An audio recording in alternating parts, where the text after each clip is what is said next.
of Parliament, Mr. Lucas Simumba, and he's posing his question to the Minister of Health. He wants to find out a question in 4 parts. In part A, why the government had not repaired the broken radiation machine at the Cancer Diseases Hospital in Lusaka, which has resulted in cancer patients being referred to Tanzania for treatment. In part B, what urgent measures have been taken to repair the machine. In part C, whether the government is covering the cost of the patients being referred to Tanzania.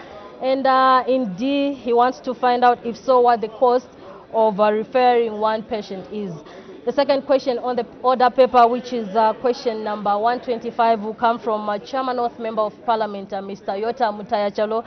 And he's posing his question to the Minister of Infrastructure, Housing and Urban Development. He wants to find out a question in 3 parts. In part A, whether the government is aware that the bridge across the Luangwa River on the Chama Matumbo Road in Chama district is on the verge of collapse, thereby posing a risk to the lives of motorists. In part B, he wants to find out, if so, what urgent measures are being taken to avert loss of life and property and to ensure that the bridge remains usable. In part C, the Member of Parliament for Chama North wants to find out when the government will construct a permanent bridge at the crossing point. Those are 2 questions for oral answer, understanding Order 76, that are expected to be considered on the floor of the House today, Thursday, 26 October 2023. The first question for oral answer, understanding Order 74, will come from Kamfinsa Member of Parliament, Mr. Christopher Kangombe. And he's directing his question to the Minister of Green Economy and Environment. He wants to find out a question in 4 parts, whether the government has any plans to disaggregate a portion of Mwekere Forest in Kitwe District in order to accommodate settlers. In part B, he wants to find out, if so, how many hectares of land will be apportioned. In part C, when the plans will be implemented. In part B, if there are no such plans, why. Question number 127 is expected to come from Lufu Member of Parliament, Mr. Wesley Kolala, and he's directing his question to the Minister of Energy.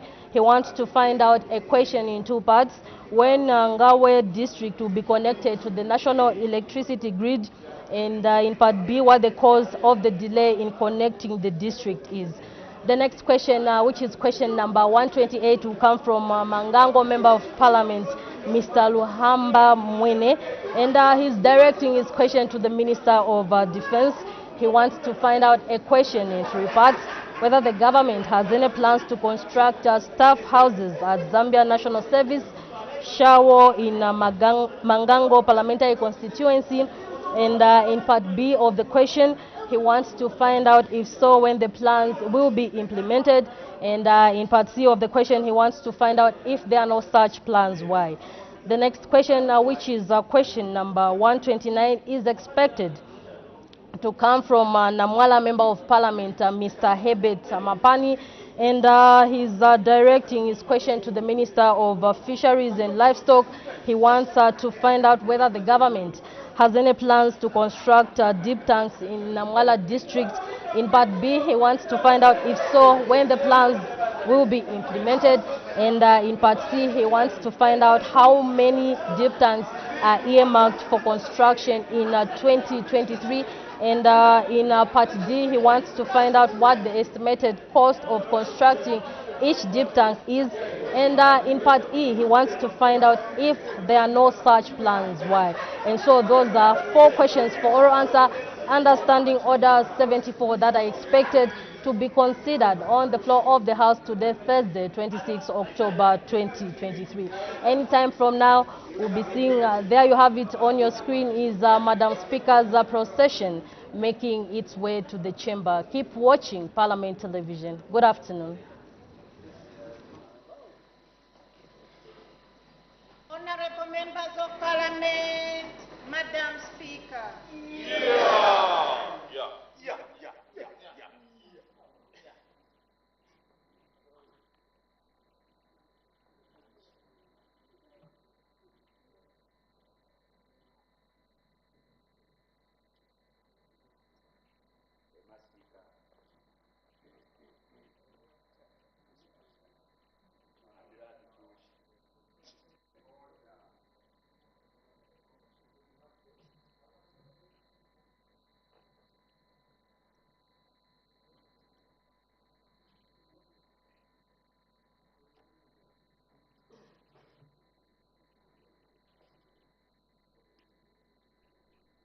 dancing of Zambia, proud and free, land of wealth and joy in unity, victors in the struggle for the right. We want freedom's fight, oh, one, strong and free. Africa is our own motherland, fashioned with and blessed by those who blend. Let us all our people join as one, brothers under the sun, oh, one, strong and free. One land and one nation is our cry. Dignity and peace in Zambia's sky, like a noble eagle in its flight. Zambia, praise to thee, oh, one, strong and free. Praise be to God, praise be, bless our great Zambia, Zambia, Zambia, green and we stand under the flag of our land. Zambia, praise to thee, oh, one, strong and free. Prayer. Almighty God, who in your infinite wisdom and providential goodness has appointed the offices of leaders and parliaments for the welfare of society and the just government of the people, we beseech you to consider with your abundant favor us, your servants, whom you've been pleased to call to the performance of such important responsibilities in this land. Let your blessings descend upon us here in Parliament assembled, and grant that we may, as in your presence, treat and consider all matters that shall come under our deliberation in so just and faithful a manner as to promote your honor and glory, and to advance the peace, prosperity, and welfare of our country and of those whose interests you've committed to our charge. Amen.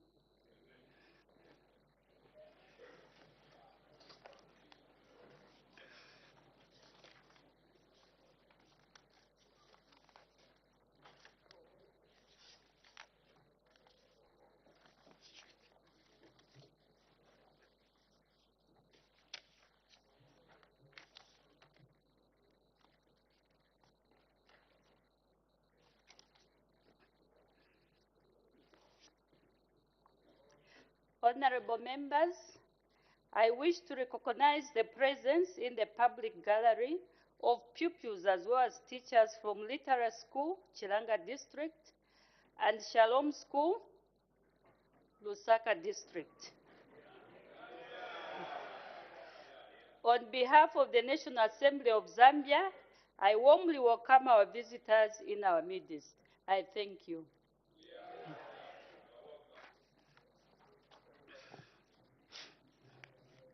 Matters of urgent public importance. There are 4 names: the Honorable Member for Nakonde, Lunte, Petauke Central, and Chama South. In that order, the Honorable Member for Nakonde. Madam Speaker, I'm grateful for this opportunity. On behalf of the good people of Nakonde, the matter I wish to raise, Madam Speaker, is directed at Her Honor the Vice President. Madam Speaker, the cost of meal in Nakonde, it has reached 400 kwacha. And we hear, Madam Speaker, there are some people in other places where the purported cheap meal is being sold. The people of Nakonde, Madam Speaker, they would want to find out what is the problem with the good people of Nakonde for this government, that they cannot provide the very purported meal to the good people of Nakonde so that as well they can benefit Like the other people are benefiting, Madam Speaker. Why is it that the people of Nakonde, also the people of Mchinga in general, they haven't received this purported cheap meal? Madam Speaker, I seek your serious guidance because we cannot have the same Zambia, others are buying meal at 400. The same Zambia, others are buying meal at 230, Madam Speaker. Why is it like this? Madam Speaker, I seek your serious guidance. Thank you, Honorable Member. What you can do, Honorable Member, you can either put in a question or a motion that you can debate. You can use another avenue, even tomorrow during Her Honor the Vice President's question time. Thank you. We make progress. The Honorable Member for Lunte.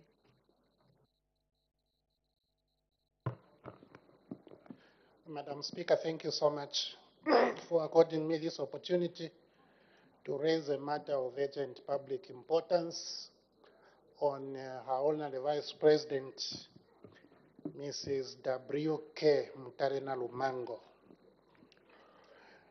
Madam Speaker, this matter of urgent public importance that I wish to raise is on the deepening dictatorship in the nation. Madam Speaker, I have only 3 examples to offer. As I want to indicate that dictatorship is the executive arm of government disregarding laws as they undertake national business. Madam Speaker,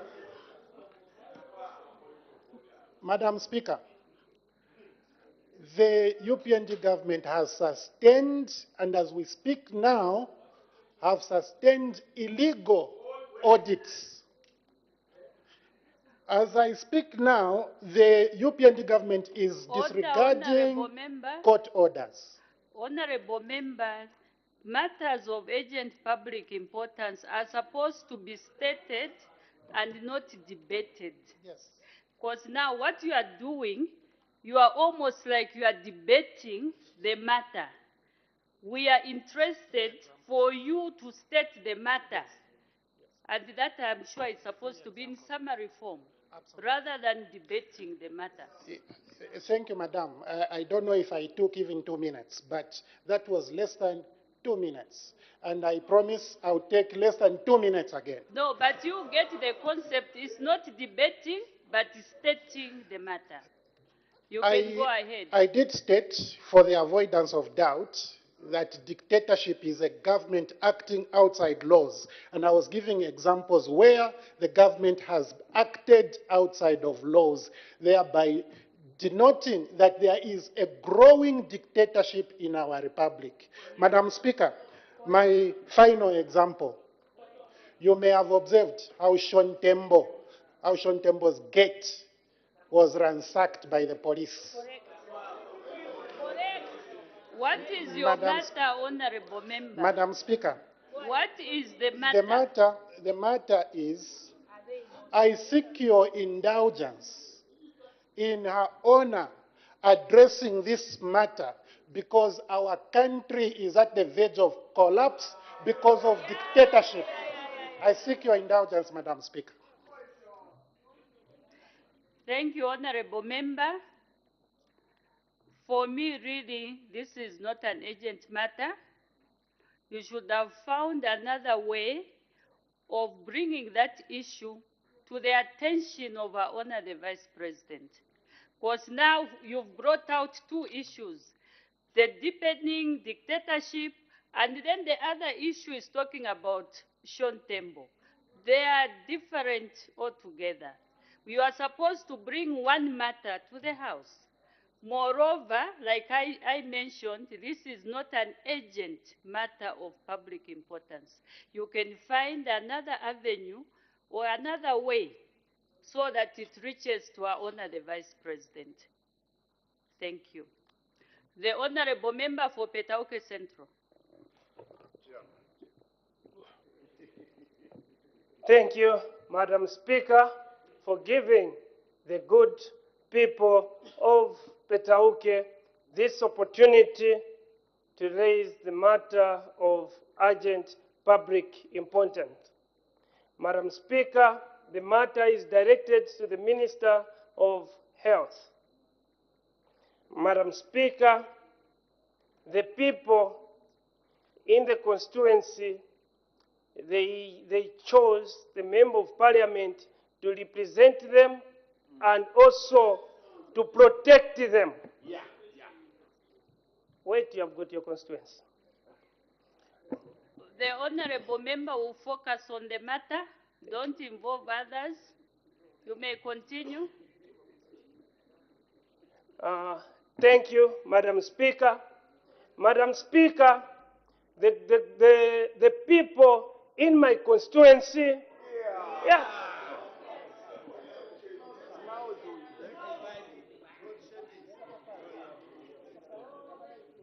You may continue.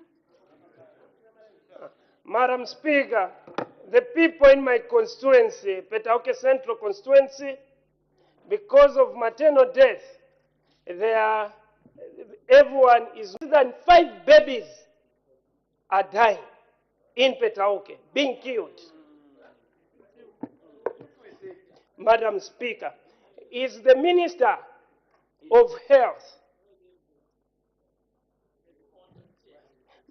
Madam Speaker, I'm asking for a protection for people of Katombola because people of Petauke, they are waiting to hear a very important issue for the babies who are dying. Maybe they will become members of parliament or what, but he wants to politicize, whereby he's got his constituents. I don't know which area he went to. Order, honorable member, I mentioned to say, please just focus on your matter. Don't involve others. We are not supposed to debate while seated, so I was listening attentively to your matter.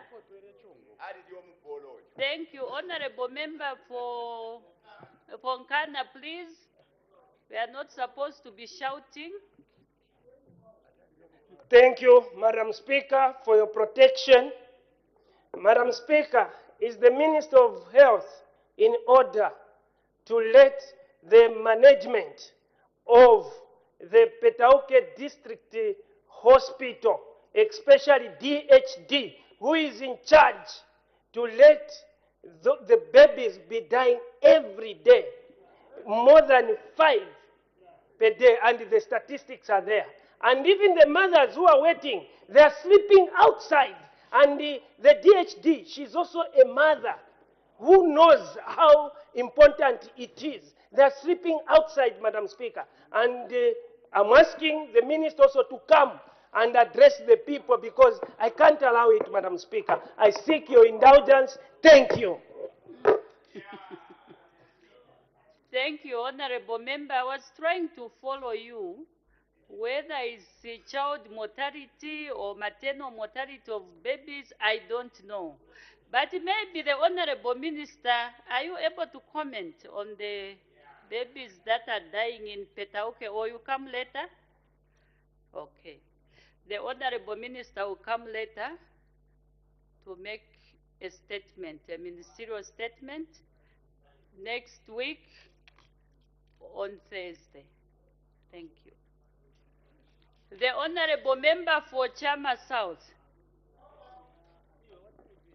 We don't clap honorable member in the house. It's not allowed to clap. The honorable member for Chama South. Thank you, Madam Speaker. Madam Speaker, let me start by appreciating our honor, the Vice President. I engaged her last week, Madam Speaker, over the hunger situation in Chama South, and she assured me as our Vice President and a mother that the government is going to look into the hunger situation in Chama South. We are grateful, Her Honor, the Vice President. My matter of public urgency important, Madam Speaker, is concerning the outbreak of anthrax. not only in the southern province, I'm sure we are seeing what is going on in southern province, but also in eastern province. We have confirmed cases in Rumezi. As you are aware, Madam Speaker, Chama South in Mapamba ward is bordering Rumezi. And the source of this anthrax is not well documented, particularly in the eastern province. Madam Speaker, my worry is if this situation is not arrested timely, we are likely to lose more lives. Because I know, Madam Speaker, that if our people see a carcass of a dead wild animal, within seconds they will share it, regardless of the message that we can take to them. I raise this matter on the Minister of Health.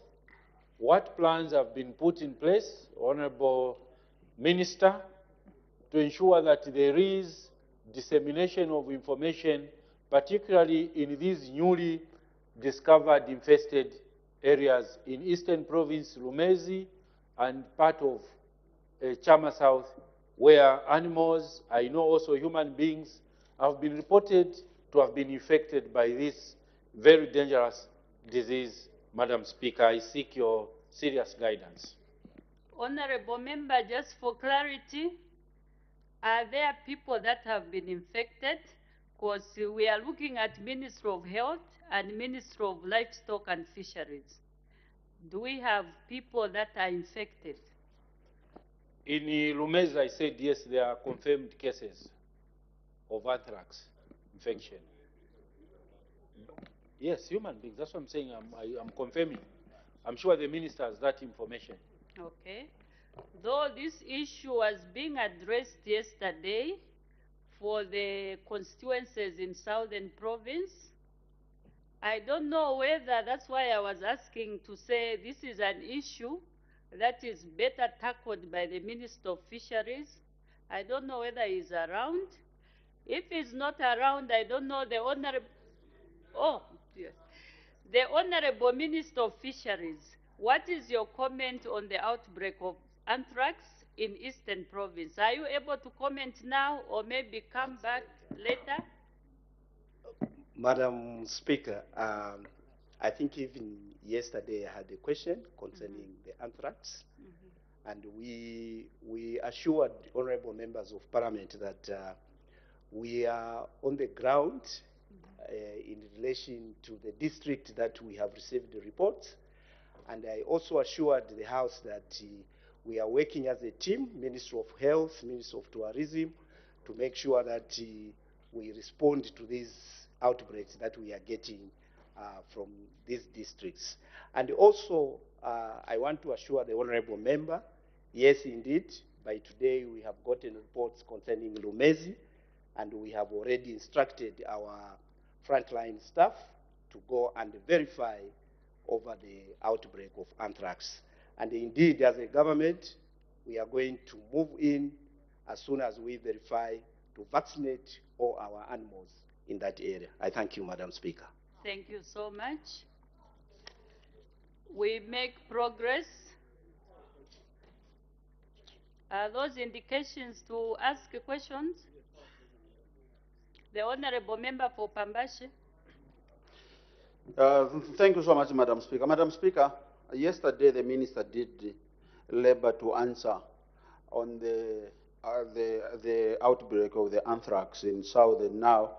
Unfortunately, the suspected cases in Eastern Province, Lumezi district in particular.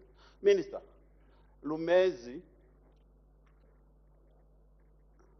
the Minister of Livestock, Lumezi is purely under Chief Mwanya there. It's a wildlife infested areas, and our people there usually participate. Now, how are you going to contain and treat in an event that that disease is being spread through the consumption of wildlife carcasses? How are you going to treat the wildlife animals against anthrax? Thank you, Madam Speaker. The Honorable Minister of Livestock and Fisheries.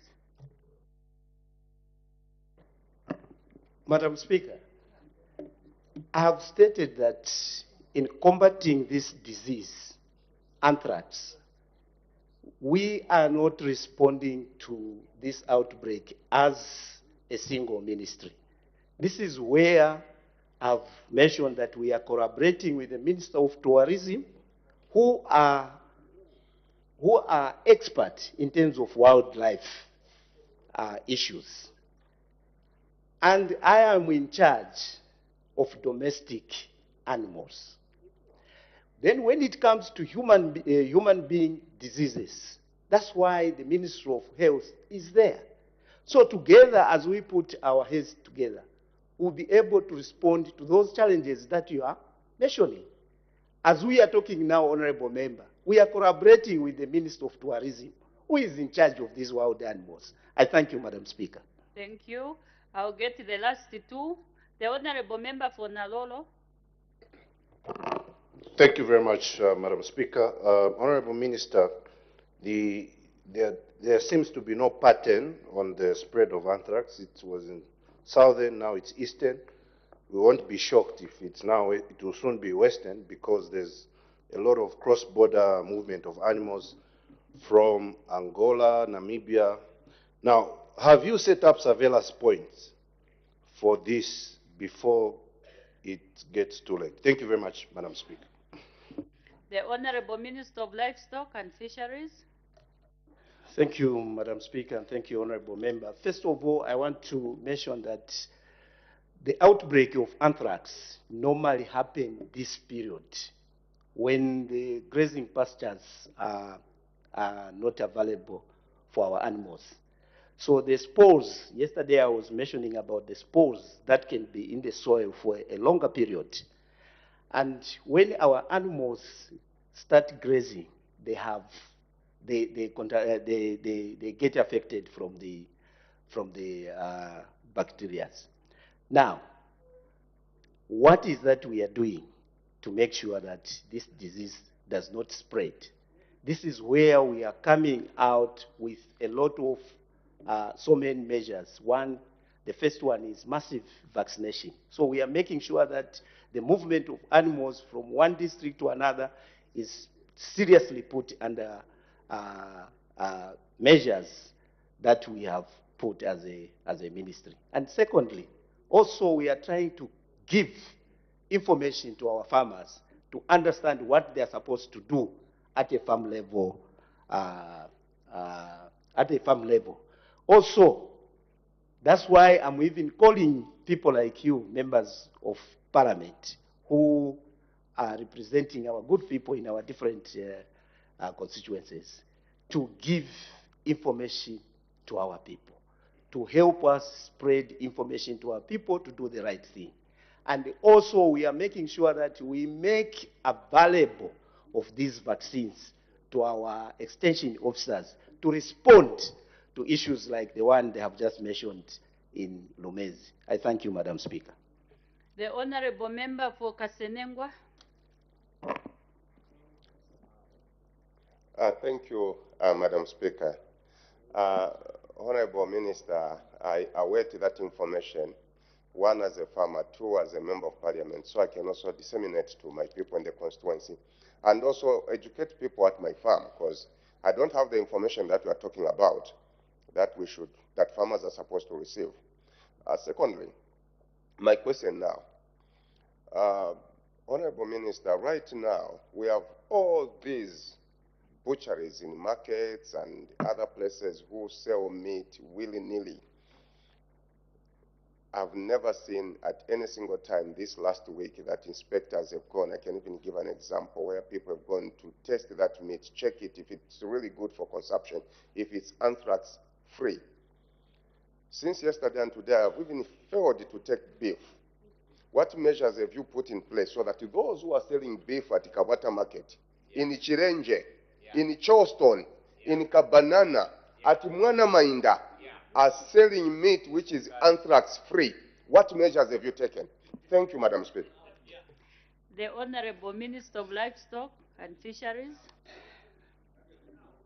Thank you very much, and thank you very much, Honorable Member. Arising from what I stated yesterday, first of all, Honorable Member, you must understand that this is the sector which was neglected for some time.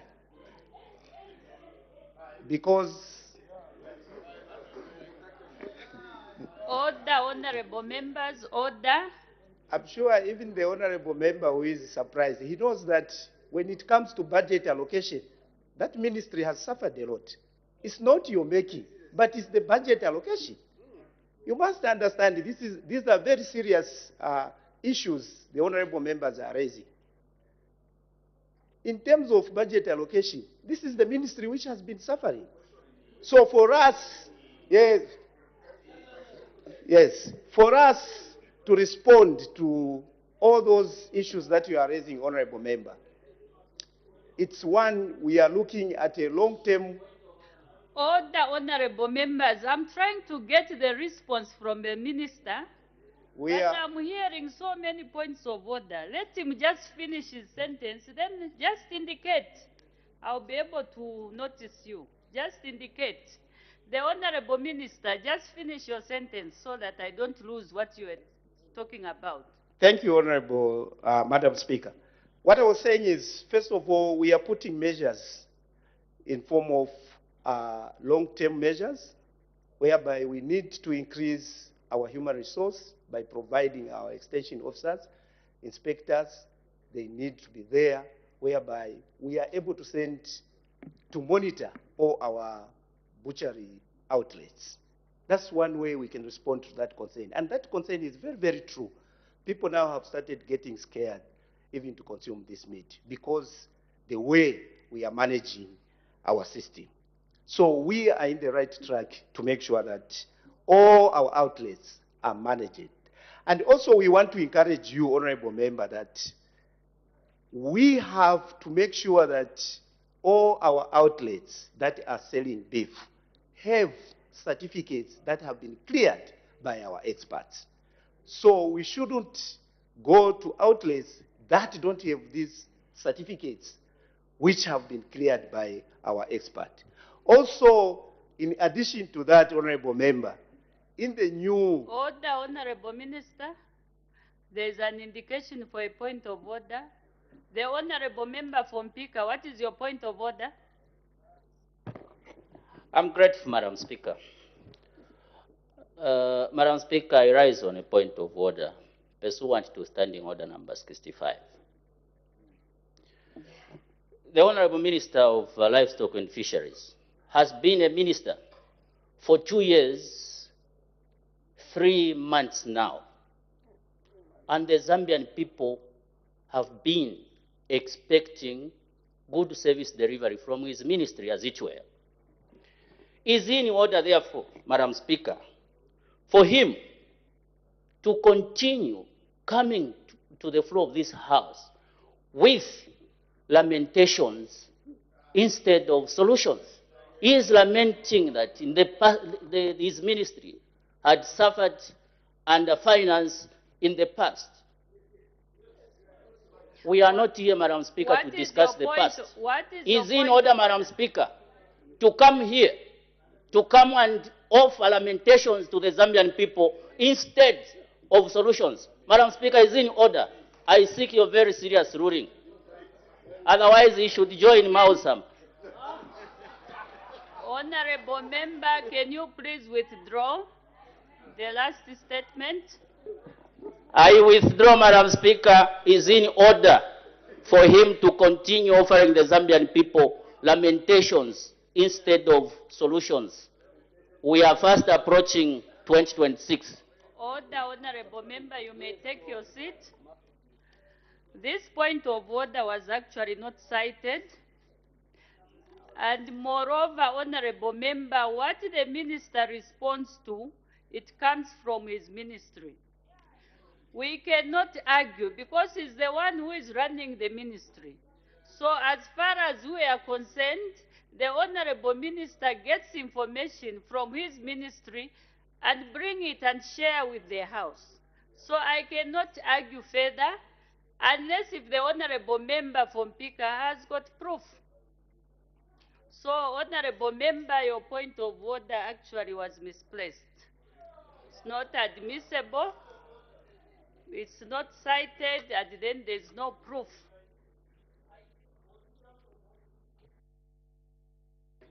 I think I had closed. Pardon? The Honorable Minister of Livestock and Fisheries. Sorry for that. I had cut you short. You may continue. Thank you very much, Madam Speaker. I was almost concluding to say that, Honorable Madam Speaker, we are also in presenting a bill very soon in this House, which will give us a position whereby we are trying to review some of the laws, whereby when somebody is involved in the business of selling beef, he has to have the necessary document, and he has to have papers that can be verified by the Department of Veterinary Services for them to do all those business. The law that we are going to introduce, Madam Speaker, it will help us to combat some of the things that the Honorable Member has mentioned, where people are just selling meat without the proper documentation or verification of the same meat that people are consuming. So to give the comfort to the people of Zambia, we are doing a lot that will see people having confidence in the consumption of the products from the livestock. I thank you, Madam Speaker. Honorable members, this matter was discussed yesterday at length and today. And looking at our order paper, we have got a lot of work to cover. So therefore, we make progress. I have permitted the Honorable Minister of Health to make a ministerial statement. The Honorable Minister of Health, you are two.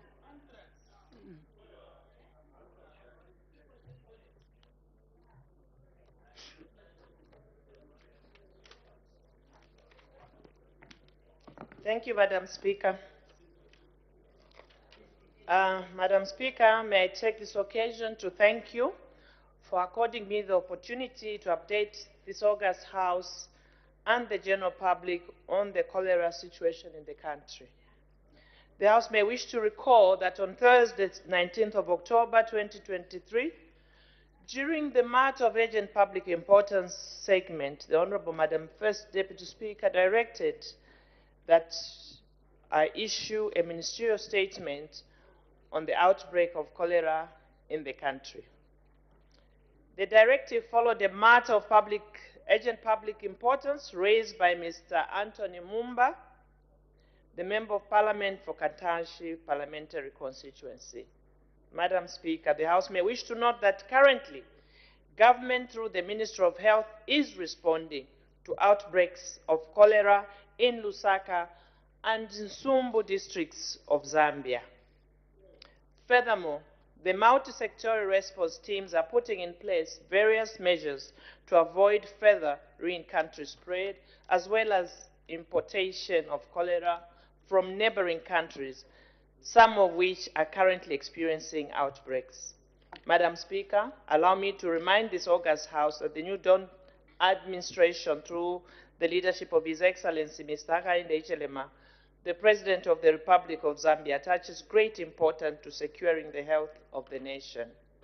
Zambia has had a number of cholera outbreaks in various parts of the country.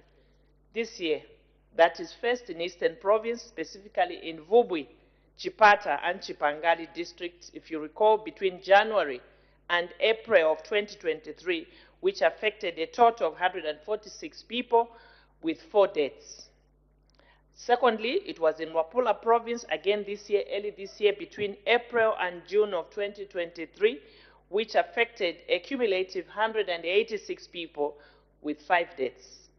And thirdly, in Northern Province in Bulungu District, again earlier this year, between February to June 2023, reporting 341 cases with 5 deaths. The above outbreaks have since been contained. However, we continue to conduct advocacy and community sensitization in order to ensure there is no recurrence of outbreaks. Madam Speaker, currently Northern Province is responding to an outbreak in Sumbu area of Unsama district since August 2023. However, I'm pleased to report that we have made good progress in Sumbu area, and as of today, the 26th of October 2023, we have gone for 17 days of zero reporting. This is the second outbreak the district has recorded this year, with a total of 176 cases and 5 cholera-related deaths. In February, the Sumbu area of Unsama district had also reported 73 cholera cases and 3 deaths. Madam Speaker, on August 18, 2023, I issued a press statement to announce that Lusaka district had recorded 1 case of cholera affecting a 21-year-old in Kanyama area. It is pleasing to report that the young lady who presented to the healthcare facility in shock was resuscitated and has since recovered. Madam Speaker, our health teams are working continuously on the ground to ensure that cases identified in the community are managed timely. We have continued to conduct contact tracing, community engagement, and health education while distributing chlorine for household use and environmental decontamination. As of the 25th of October 2023, we have observed a few more cholera cases in Lusaka. This situation demands a swift and comprehensive response from both the government and the public. I would like to provide an update on the current situation and outline the measures that are being taken to combat this outbreak. Current situation, Madam Speaker. As regards the number of cases, to date, there have been 26 confirmed cases of cholera in Lusaka. And we are deeply saddened to report that 2 lives, one of which occurred in the community, have been lost as a result of this outbreak. Our heartfelt condolences go out to the families affected by this tragedy. Second, Madam Speaker, as regards the spread, cholera is a waterborne disease that can spread rapidly in unsanitary conditions. We have identified specific areas within Lusaka where the outbreak is most concentrated, and our efforts are focused on these high-risk zones. So far, the cases have been identified in Kanyama, Chawama, Minhud Ndeke, Chipata compound, and Bauleni areas. Students in a boarding house in Chalala, where an increase in diarrheal cases were noted, are being investigated. Our teams are also investigating contacts to a student from Evelyn Horn College who tested positive with a rapid diagnostic test. Regarding the impact on health facilities, Madam Speaker, the surge in cholera cases has put a significant strain in our healthcare system. Hospitals and clinics are working tirelessly to provide care to those affected, and we are doing our utmost to assure availability of all the required resources or commodities. Madam Speaker, government, through a multi-sectoral response, has put in place the following measures. 1, heightened surveillance and contact tracing. The rapid response teams are on the ground to actively search for cases and track contacts to the confirmed cases for testing and management. Secondly, we have embarked on public awareness. Public awareness campaigns are being conducted through door-to-door sensitization and media programs to educate our citizens on the importance of maintaining good hygiene, using safe water sources, and practicing proper food handling and preparation. Household chlorine is being distributed to members of the affected communities. I want to pause, Madam Speaker, through you to ask the communities to begin to learn to buy chlorine. We have people that have money to buy beer, but they say they have no money for chlorine. Government will continue to distribute, but it's about time people take responsibility. Issues of hygiene are personal issues.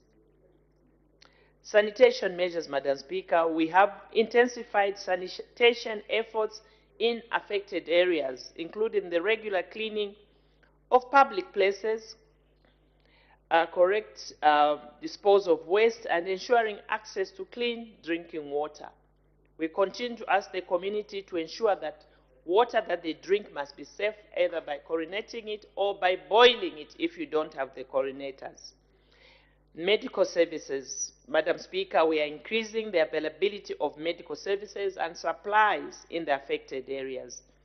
This includes the establishment of cholera treatment centers to manage and treat affected individuals, even in areas not yet affected by the outbreak. We are taking a proactive stance as regards treatment.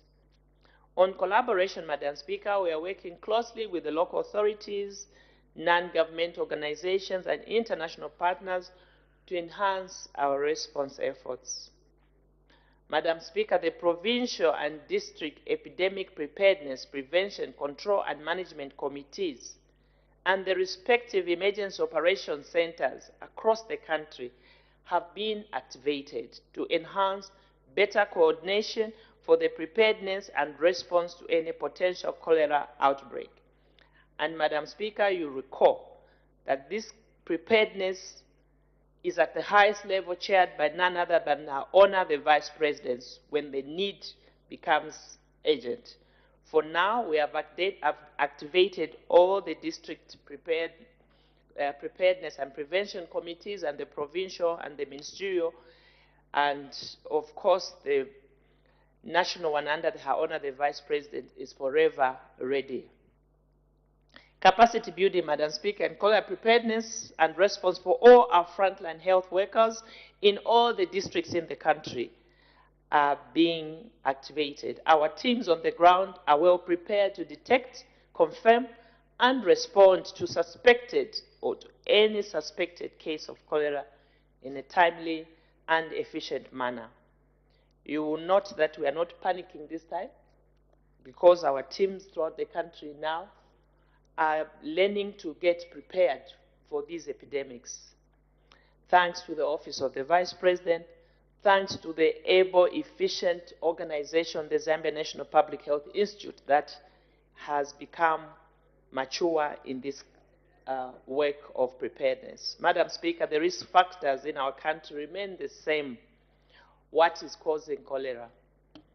Consumption of contaminated water, consumption of contaminated food, inadequate water and sanitation facilities, poor solid waste management, poor personal hygiene. Those are the causes of cholera. It's to do with hygiene and what we consume. It is for this reason that we are discouraging people from buying foods on the streets, especially now with the onset of rains.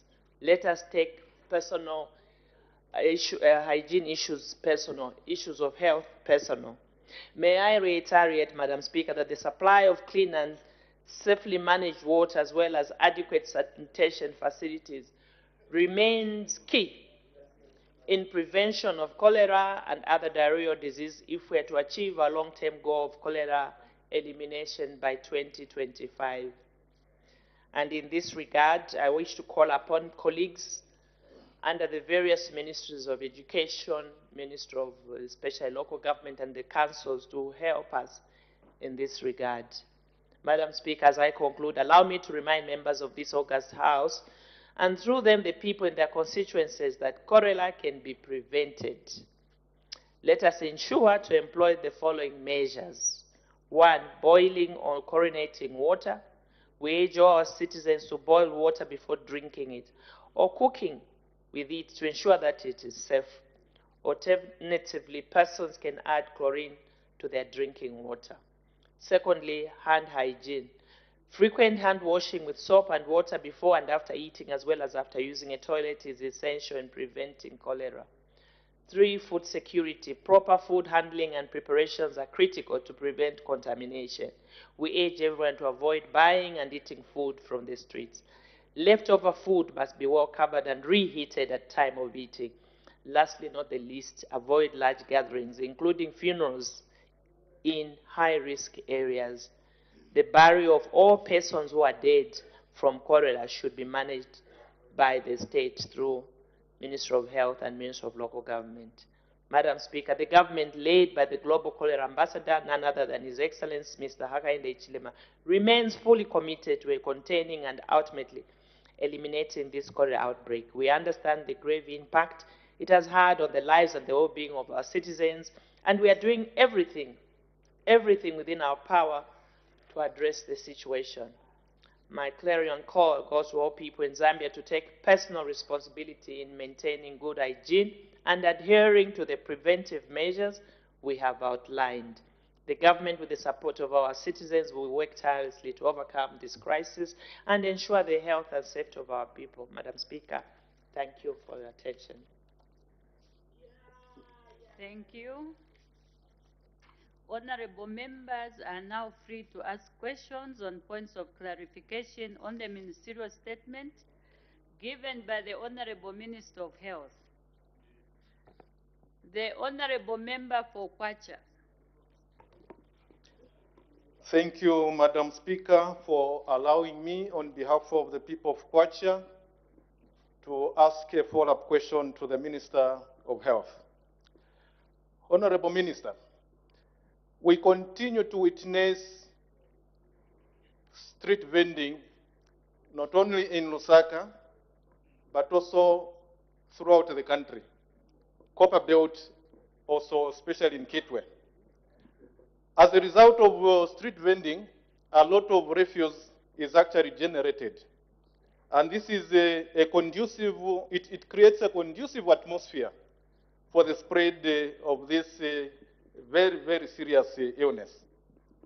What measures are you putting in place to collaborate with the Ministry of Local Government so that you can come up with measures to ensure that street vending is eradicated and put to where it belongs? We don't want to lose lives. Life is so precious. But as we have heard, cholera is as a result of deadness. So what measures are you putting in place, Honorable Minister, that we can eradicate street vending in most parts of our country? Thank you, Madam Speaker. The Honorable Minister of Health. Thank you, Madam Speaker. I will confine to the questions under Ministry of Health. Street vending can be referred to the minister next to me, Honorable Gary Nkombo, through a question. Madam Speaker, I did indicate first and foremost that we have a multi-sectorial committee at the highest level under the chairperson, who is the Vice President of Zambia. That committee, we have the sector ministries, Ministry of Health, and other relevant ministries that deal with issues of water, for example, issues of garbage collection, local government, and issues of outbreaks, Ministry of Health, and so on and so forth, and education. Now, that is where these issues come. So these committees start at that level, and then at the province we have the similar committees. At the district we have the similar committee, and now we are pushing those to the constituents and the wards under devolution. And you know, Madam Speaker, that even the CDF fund has an allocation now inbuilt, a percentage where every district, in case of any emergency, they don't have to wait for the office of the Vice President. They're able to use that money. And so if there's any disaster, whether it's a health disaster or an education disaster or whatever sector, the district level can deal with those issues. Regarding health preparedness as a response, I want to put on record that the Ministry of Health, when it comes to issues of preparedness for disasters, are more than ready. One of the challenges they have could be challenges of materials, commodities, but even that issue is no longer an issue now. We are getting ourselves prepared in terms of technical, in terms of logistics, and also working in a collaborative manner with various partners and government departments. Regarding the issue under hand as to what else needs to be done, it's about time that every citizen of Zambia must take responsibility.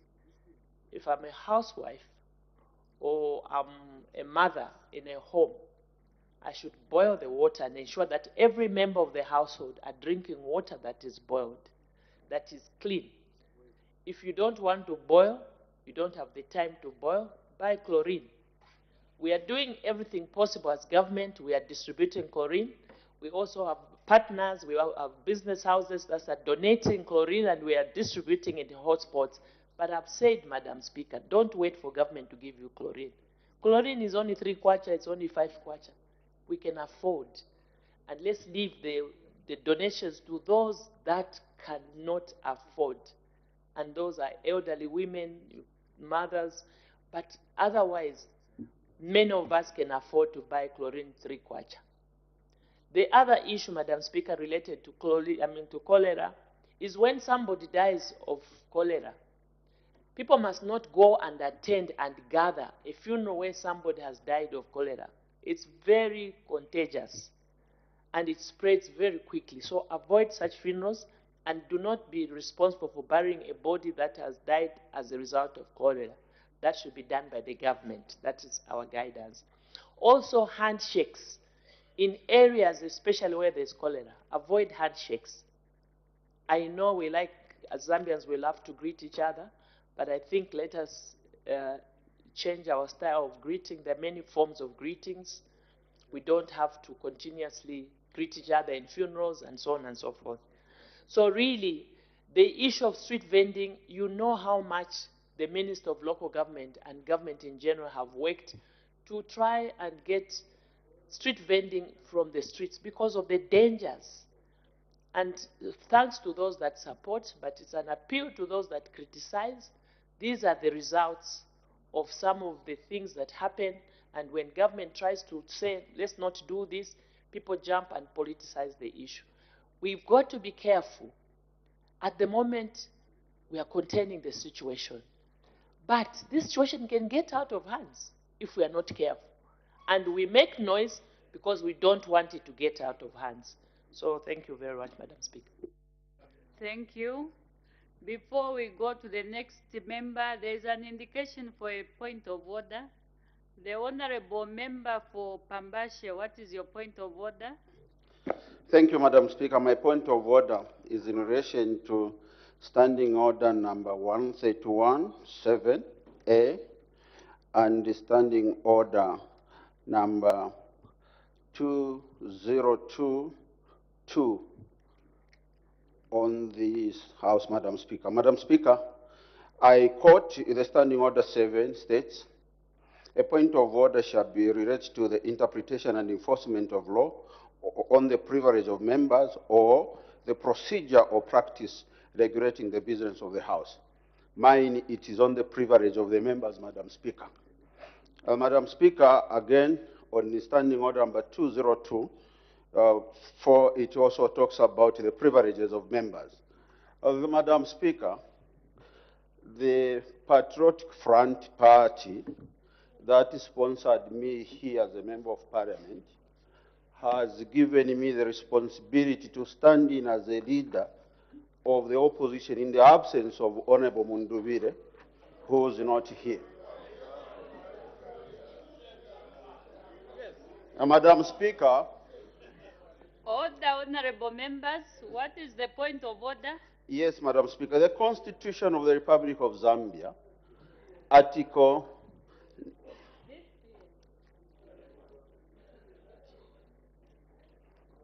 Thank you, Madam Speaker. I wanted a bit of silence. The Constitution of the Republic of Zambia, Article number 74, prescribes on how members are to be members of Parliament and attend Parliament. This is on the point of order for this House to continue providing privileges to the former Member of Parliament for Matero, Honorable Wadia Sampa, who was expelled by my party and the Order, honorable members.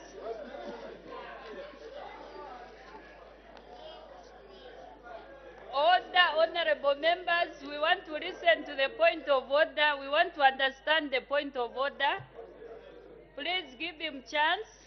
Madam Speaker, my party wrote to Mr. Sampa, Member of Parliament, Patriotic Front, dated 24th of April, 24th of October, 2023, where he was expelled and Parliament was vanished with this document.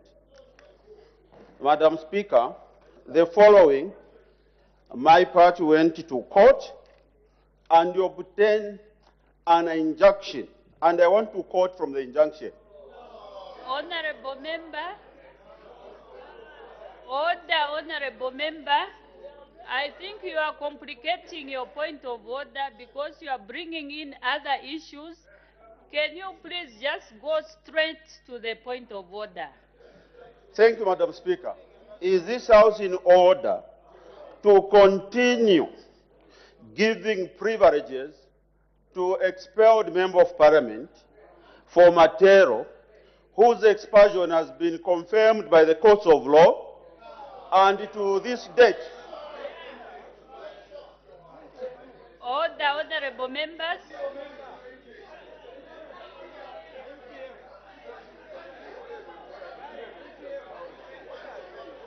Order, honorable members. Order. The honorable member for Kalulushi and the honorable members at the back. We are not supposed to debate while seated. Can we have order? I had given the floor to the honorable member for Pambashi. Before you could even finish, people were debating while seated. May the honorable member please conclude your point of order so that we give a ruling. Thank you, Madam Speaker. Madam Speaker, my point of order is this House in order to continue giving the treatment and privileges of members of Parliament to Mr. Wadia Sampa, who has been expelled according to our standing order as cited? I seek your serious ruling, Madam Speaker.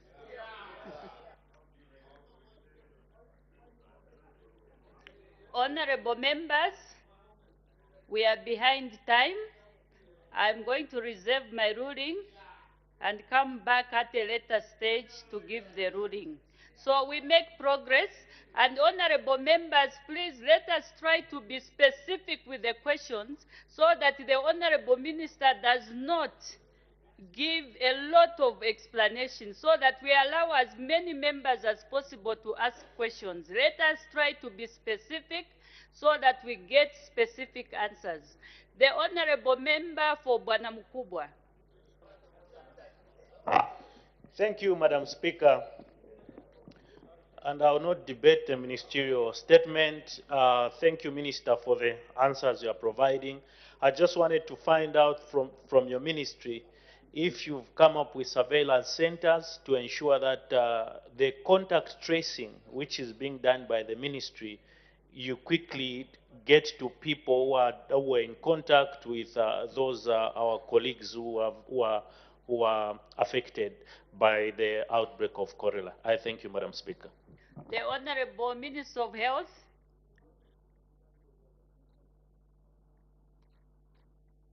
Thank you, Madam Speaker, and thank you, Honorable, for a follow-up question. Indeed, the issue of contact tracing is a matter that is being followed in a quite an effective manner because, for example, when you get somebody coming from a particular area, we go back to that area and map up the entire area, and we are distributing chlorine in those areas and just making sure that everybody gets tested within that area. You recall I talked about some 2 deaths. One, the first one, in fact, or the second one which happened was a result of an earlier infection and the lack of the fact that this person who got infected did not come back to the clinic on time, did not come on clinic. So by the time they were getting the person to the clinic, the person was brought in dead. So maybe using that question is just to talk to the public and say, please, when you feel diarrheal case, there's a diarrheal case around you, rush quickly to the nearest hospital, because I'm told the incubation period is about 10 days. So sometimes you may not know.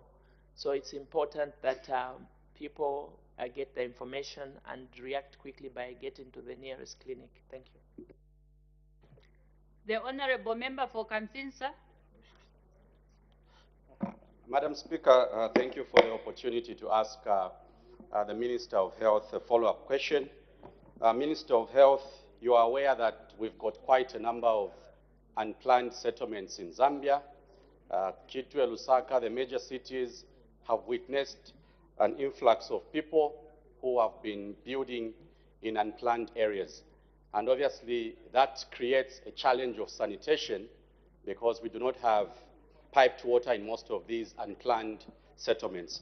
Minister, do you have a strategy in the conversations you are having in that interministerial committee that attempts to deal with the problem of short-term intervention measures in unplanned settlements? Madam Speaker, that is my follow-up question. Thank you. Thank you.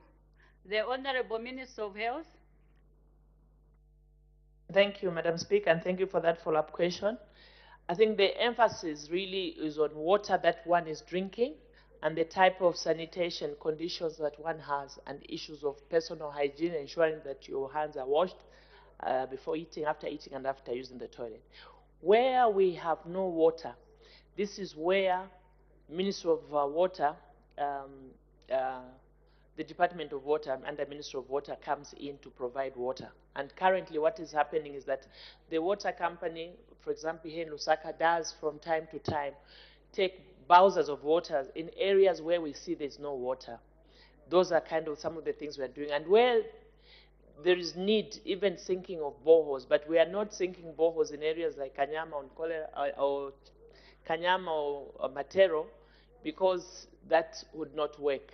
As you know, the water tables in some of these areas like Kanyama are high, and there's always a danger of water and fecal matter mixing.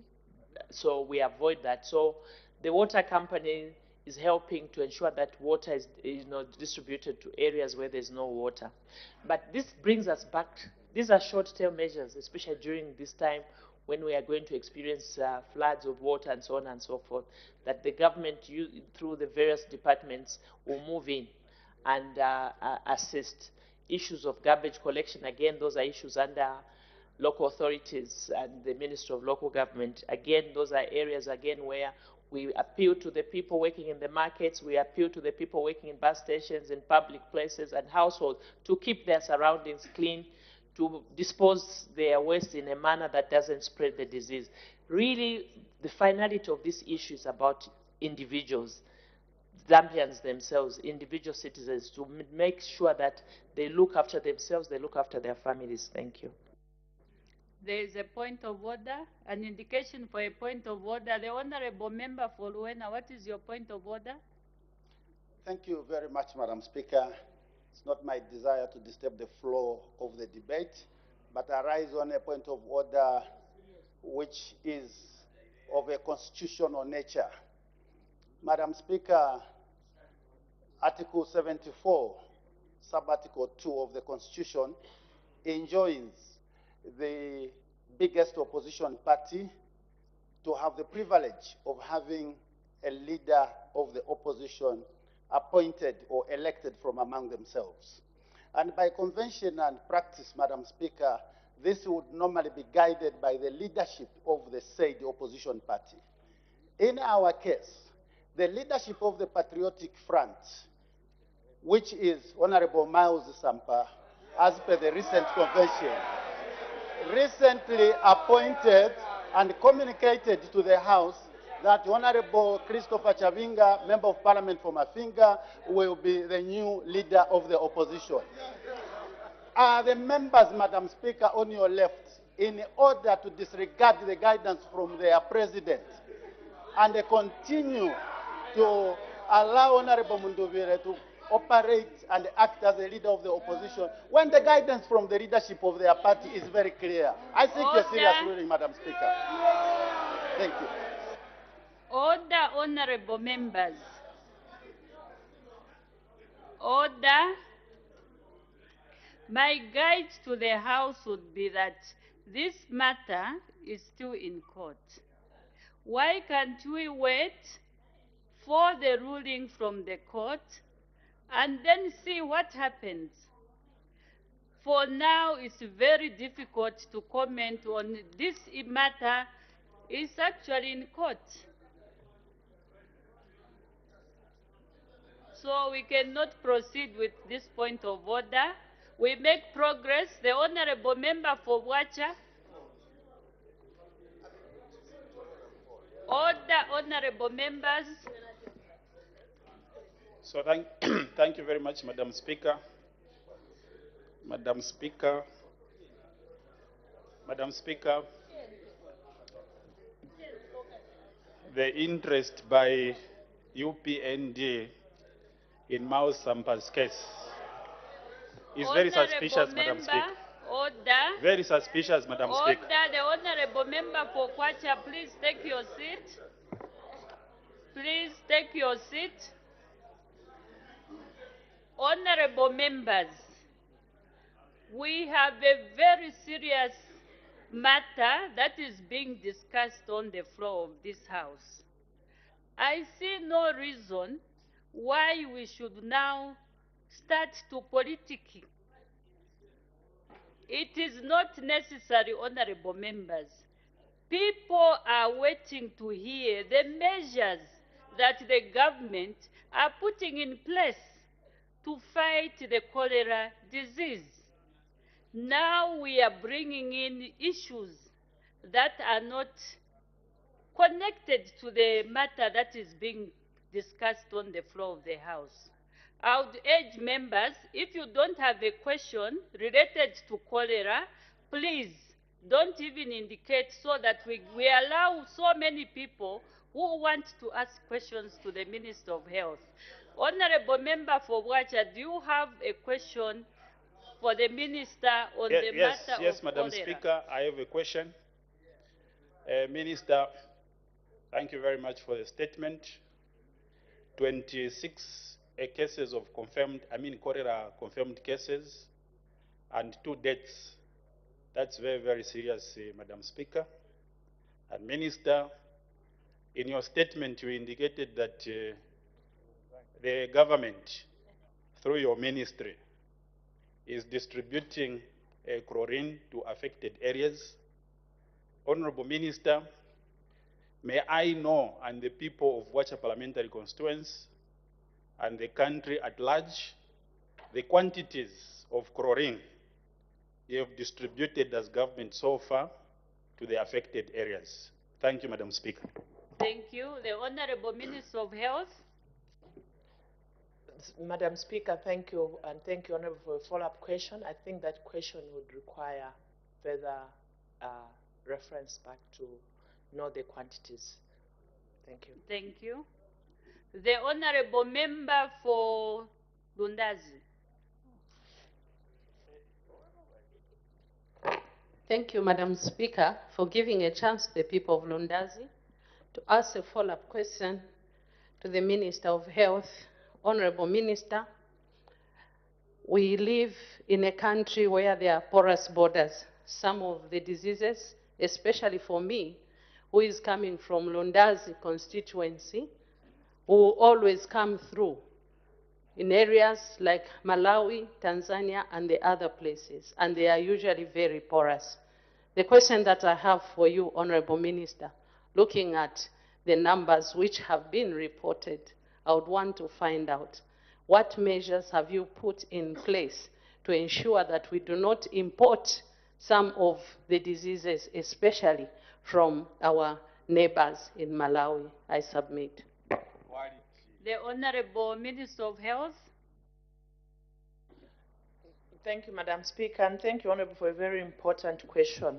Important question, Madam Speaker, because unfortunately for Zambia, when it comes to health issues, we are normally at a disadvantage because of the fact that as a region, when you look at Zambia and the neighboring countries and you see where a number of these diseases normally break out, you see that these are our immediate neighbors. And the borders are just artificial, really. We are like one people. We cross into DRC, they cross into Zambia. We cross into Mozambique, they cross into Zambia. We cross into Malawi, and we just live as one. And we have found this as a big, big problem, that these outbreaks knows no borders. And it is for this reason that we, under the Africa CDC, we have intensified, and under WHO, intensified what we call cross-border initiatives.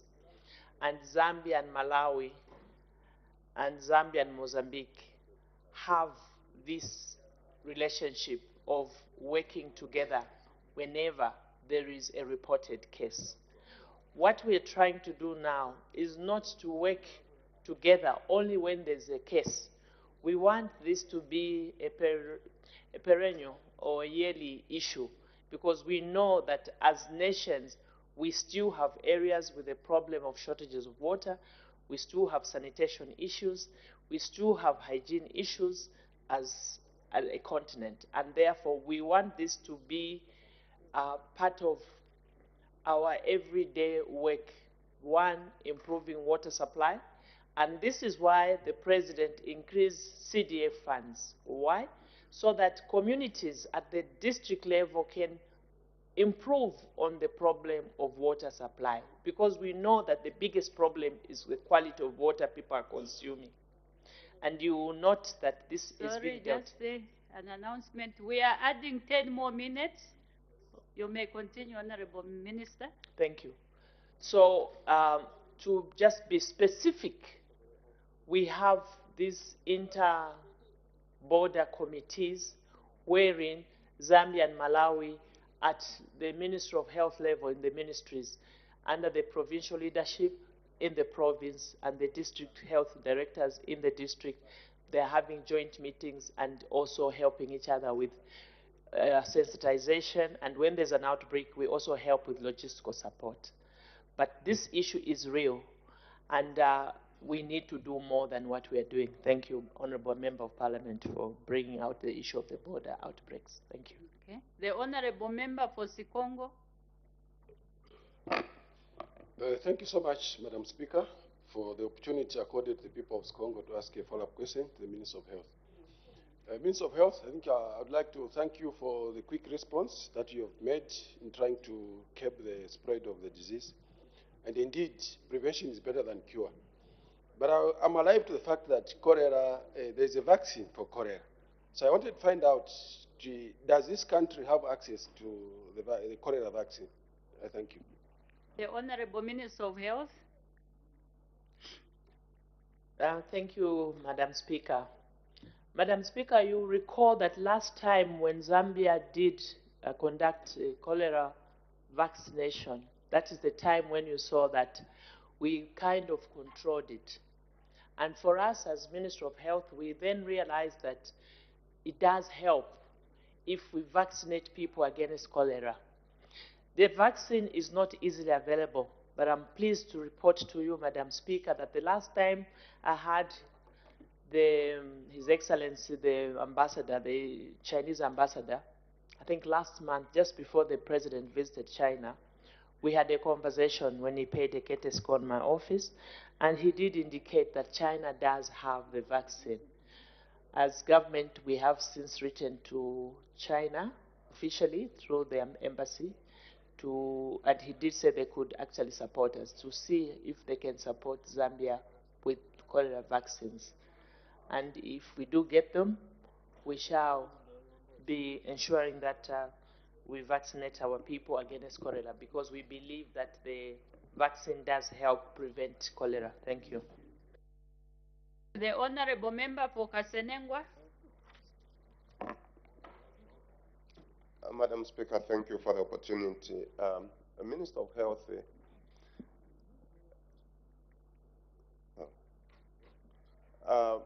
Minister, I needed to find out from you what measures you've put in place because you've outlined a lot of measures here that you've put in place, but what long-term measures have you put in place considering the way Lusaka has been set up, where we have a borehole here and 5 meters away there is a sewer system and so on, and this is posing a danger. If anything, we are sitting on a time bomb. We have a lot of outbreaks for diarrheal diseases in Lusaka, and cholera now is one of them. And you did outline that part of it is as a result of drinking contaminated water.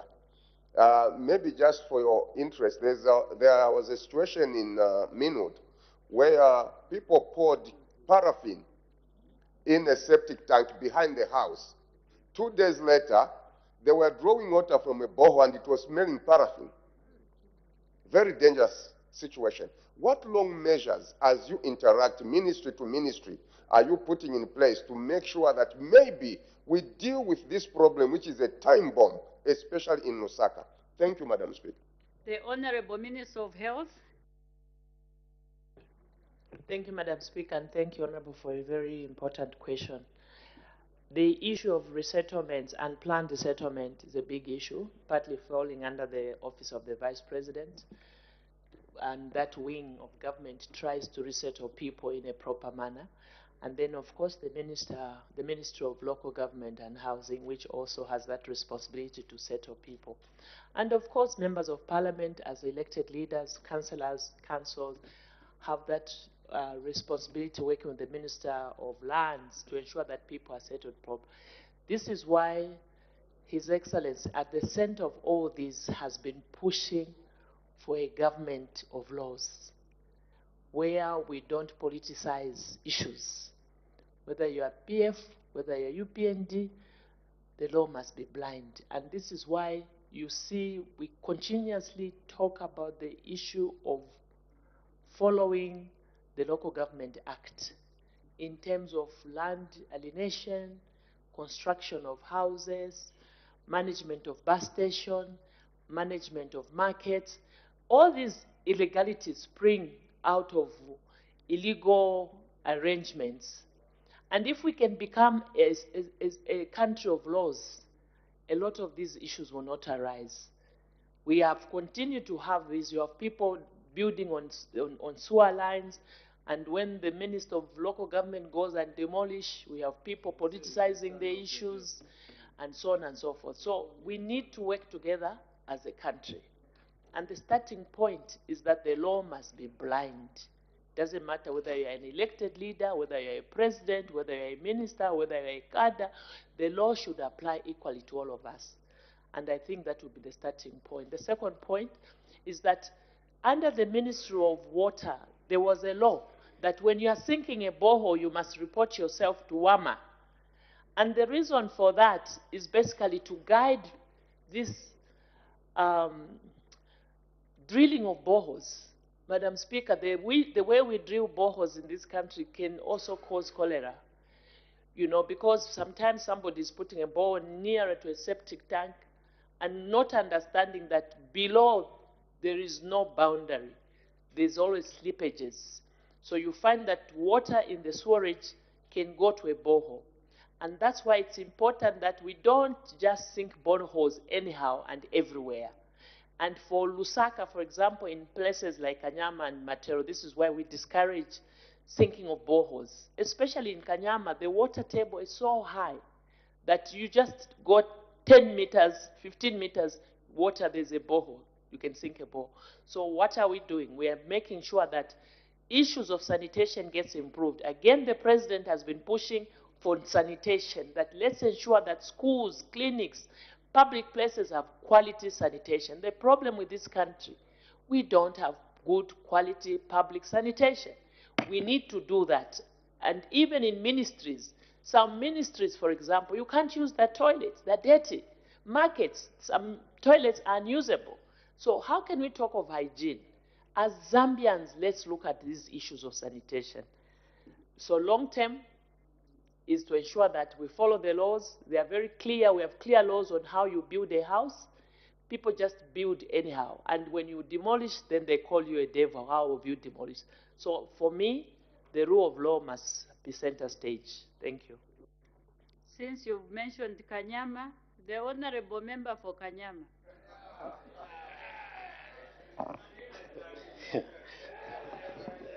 Thank you, Madam Speaker, and I was humbled. Point of order, Point of order. Honorable Minister, I want to thank you for the Point of order. report that you have. Order, honorable member. There is an indication for a point of order by the honorable Minister of Local Government. What is your point of order, honorable Minister? Thank you, Madam. May I maybe request Honorable Twasa, my dear friend, to take his seat as I raise this very important point of order, which is pursuant to privileges, conduct of members, and parliamentary etiquette at 202. And it speaks to the parliamentary privileges of members of parliament. And at 203, it also speaks to the conduct of members of parliament. Madam Speaker, I've been compelled to rise because from where I sit, I think enough is enough. In the 203 article, I want to quote at 1, a member shall conduct himself or herself in a manner that upholds the dignity, integrity, and decorum of the House. At 2, a member shall not act in a manner that brings the House or the other members generally into disrepute. And at 3A, which is the reason why I've been compelled to stand up today, is that a member shall not acquire dishonestly or improperly any pecuniary advantage. In the last 3 days, Madam Speaker, the members of PF, some of them, have been coming here, and 2 days ago, a similar point of order was raised, and we thought it was just an incident. But it looks like it's a trend now. And I'm also aware that, Madam Speaker, you had reserved your ruling around this matter. What? Order, honorable members.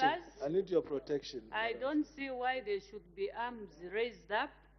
Let's give the honorable minister a chance to conclude on his point of order. Yeah. You may go ahead, honorable Thank you, minister. Madam. It is simply that in the last 3 days, the same members of parliament of PF whose seats are empty today and now, I'm sure, have been recorded as having been present in this House, dealing with the interests and aspirations of the people who voted for him to be in this House.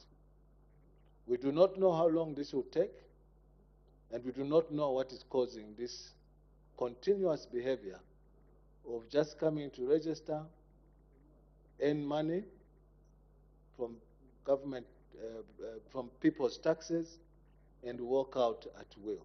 It is a worrying trend, Madam Speaker, and I seek your serious ruling on this matter so that they either choose to go and go for good or come and work for the purpose that they were elected by the Zambian people. Thank you so much, Honorable Minister for Local Government. It's truly very sad because we are elected here to come and represent the people who sent us to be in this house. But we are not committed. To me, I can say there are some honorable members who are not committed to do the work in Parliament. And the people who elected us out there, they are waiting anxiously, even to see their member of Parliament, talk in this house. But the honorable members decide to leave this honorable house. We'll talk to the whips and the leader of opposition. Both of them are away. But since there's also a point of order that was reserved over the same matter, we are going to look at it and come back with a ruling.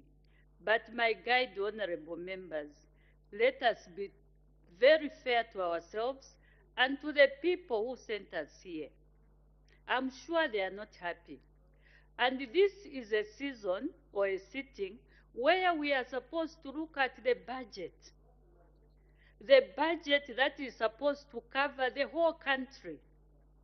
And the honorable members, some of the honorable members seem not to be interested. They would rather walk away from this house. So, honorable members, can we take this, the works of Parliament very serious?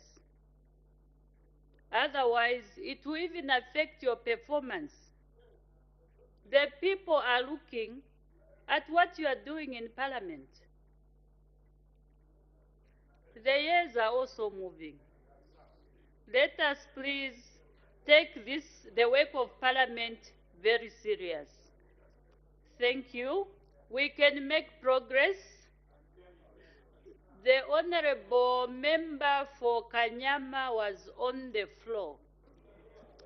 Thank you, Madam Speaker, and I want to express my, gratitude for having, asked me to ask a follow-up question. Honorable Minister, thank you for the statement that you have, comprehensive statement that you have given. Among other issues that you have outlined as what, would curb the spread of cholera is the issue of gathering. You may wish to take note that Kanyama has the largest population in the country, and is so small, but with a lot of people, to the point that even if there's no funeral gathering, just because of the number of people that are there, one would mistake it to be some funeral gathering. So, like in Kanyama, we don't need to gather. Just this time around, if you just walk there, you'll see people crumbs. So, to that effect, I don't know what advice you would give so that. What is the question, honorable member? I think that's the question I'm asking. Okay. Yes. So I think she's following actually. Okay, thank you. What advice would you give for us not to spread the virus? Thank you. Thank you. The Honorable Minister of Health. Thank you, Madam Speaker, and thank you, Honorable Member of Parliament for Kanyama, for your question. And I'll answer it in the context that it is an advice. My advice would be that you as Member of Parliament must begin to engage the communities of Kanyama. Kanyama is a historical problem, Madam Speaker. The problem of Kanyama is not from today. It's been there. If you recall that once the late Michael Sata, when he was Minister of Law Government and Housing, may so rest in peace, tried even to relocate the entire Kanyama. So those are some of the things you can start looking at. Is it possible to relocate people, find new sites, build new houses, and move the people of Kanyama as long term? Because looking at that area, the population has outgrown the size of Kanyama, but everybody's just squeezing within the small place. It has become small. So we have to be brave leaders, engage the public, and find the answers from the public, and then approach government. Thank you. Questions for oral answer understanding orders number 76. The Honorable Member for Nakonde. Thank you, Madam Speaker. Question 124. The Honorable Minister of Health. Thank you, Madam Speaker, and thank you, Honorable Member of Parliament for Nakonde. The Member of Parliament for Nakonde, Madam Speaker, is asking the Minister of Health why the government had not repaired the broken down radiation at the Cancer Diseases Hospital in Lusaka, which has resulted in cancer patients being referred to Tanzania for treatment. B, what urgent measures are being taken to repair the machine? C, whether the government is covering the cost of the patients being referred to Tanzania, and D, if so, what the cost of referring patients is. Madam Speaker, I want to ask for permission from you if this matter can be responded through a ministerial statement because of the seriousness of the question that has been answered, so that we deal with it comprehensively. I'm seeking your indulgence, Madam Speaker, although I do have a short answer which I can give. But Okay. thank you. Honorable Minister, since the question is already on the order paper, you can just give us whatever response you have. Thank you, Madam Speaker, for your guidance, and I'll respond as follows. Why the government had not repaired the broken down radiation? Our response to this question, Madam Speaker, is that government in the year 2022, which was last year, early 2022, did try to repair the machines at the Cancer Disease Hospital. And I want to state that even after the repairs were done, the machines would work only for a month and they would break down again. And we went on with this kind of repairing, and the machines works for a week or 2 weeks, again the machines gets down, until we came to the realization that the machines were obsolete and that in some cases they had no more spare parts. They had outlived their useful life and were outdated and were no longer on the world market. Because of this situation, Madam Speaker, the government decided to replace all the diagnostic and radiotherapy equipment at the Cancer Disease Hospital instead of repairing them. The House may wish to note that these machines at the Cancer Diseases Hospital were installed in the year 2006, 2010, and 2014. And it is well known that all these machines needed to be replaced between the year 2016 and 2019. Madam Speaker, as stated earlier, these machines are very archaic, outdated, and obsolete with no spare parts on the world market. Therefore, there's no possibility of repairing them, and government has taken the decision to replace the entire equipment at the Cancer Diseases Hospital. The House may wish to note that to repair, first of all, to remove those machines, the removal has to be done in accordance with the international standards for dealing with machines that give out radiation. Madam Speaker, regarding the issue of patients at the cancer disease, I'm glad to inform the House that the government, through the Ministry of Health, and in particular the Cancer Diseases Hospital, has engaged the Tanzanian government through the Cancer Center in Tanzania as we prepare for the complete replacement of the equipment. To this effect, a memorandum of understanding was signed between the Cancer Disease Center of Zambia and the Cancer Disease Center of Tanzania, wherein it has been agreed that at the point when we start the replacement of the old with the new machines, the hospital will have to be closed for a period of months. And it is this period when the hospital will be closed that the machines will be removed, and the infrastructure will have to be rehabilitated, taking into account the new machines that will replace the old machines. And once the machines are brought in and the hospital becomes operational, that is the time that the patients will be moved from Tanzania back into our hospital. But at the point where the patients will be taken to the Cancer Disease Center in Tanzania, we will be repairing, rehabilitating, and installing. The period is between 4 to 6 months, and the negotiations for how much each patient will cost are in process. So far, the indications are that the cost element per patient is something that the Zambian government is accepting. It is within, the normal costs that we as a country undergoes whenever we have a patient in the hospital. And we are looking at more details, and this is why I said I would want to come later with a statement to give full details.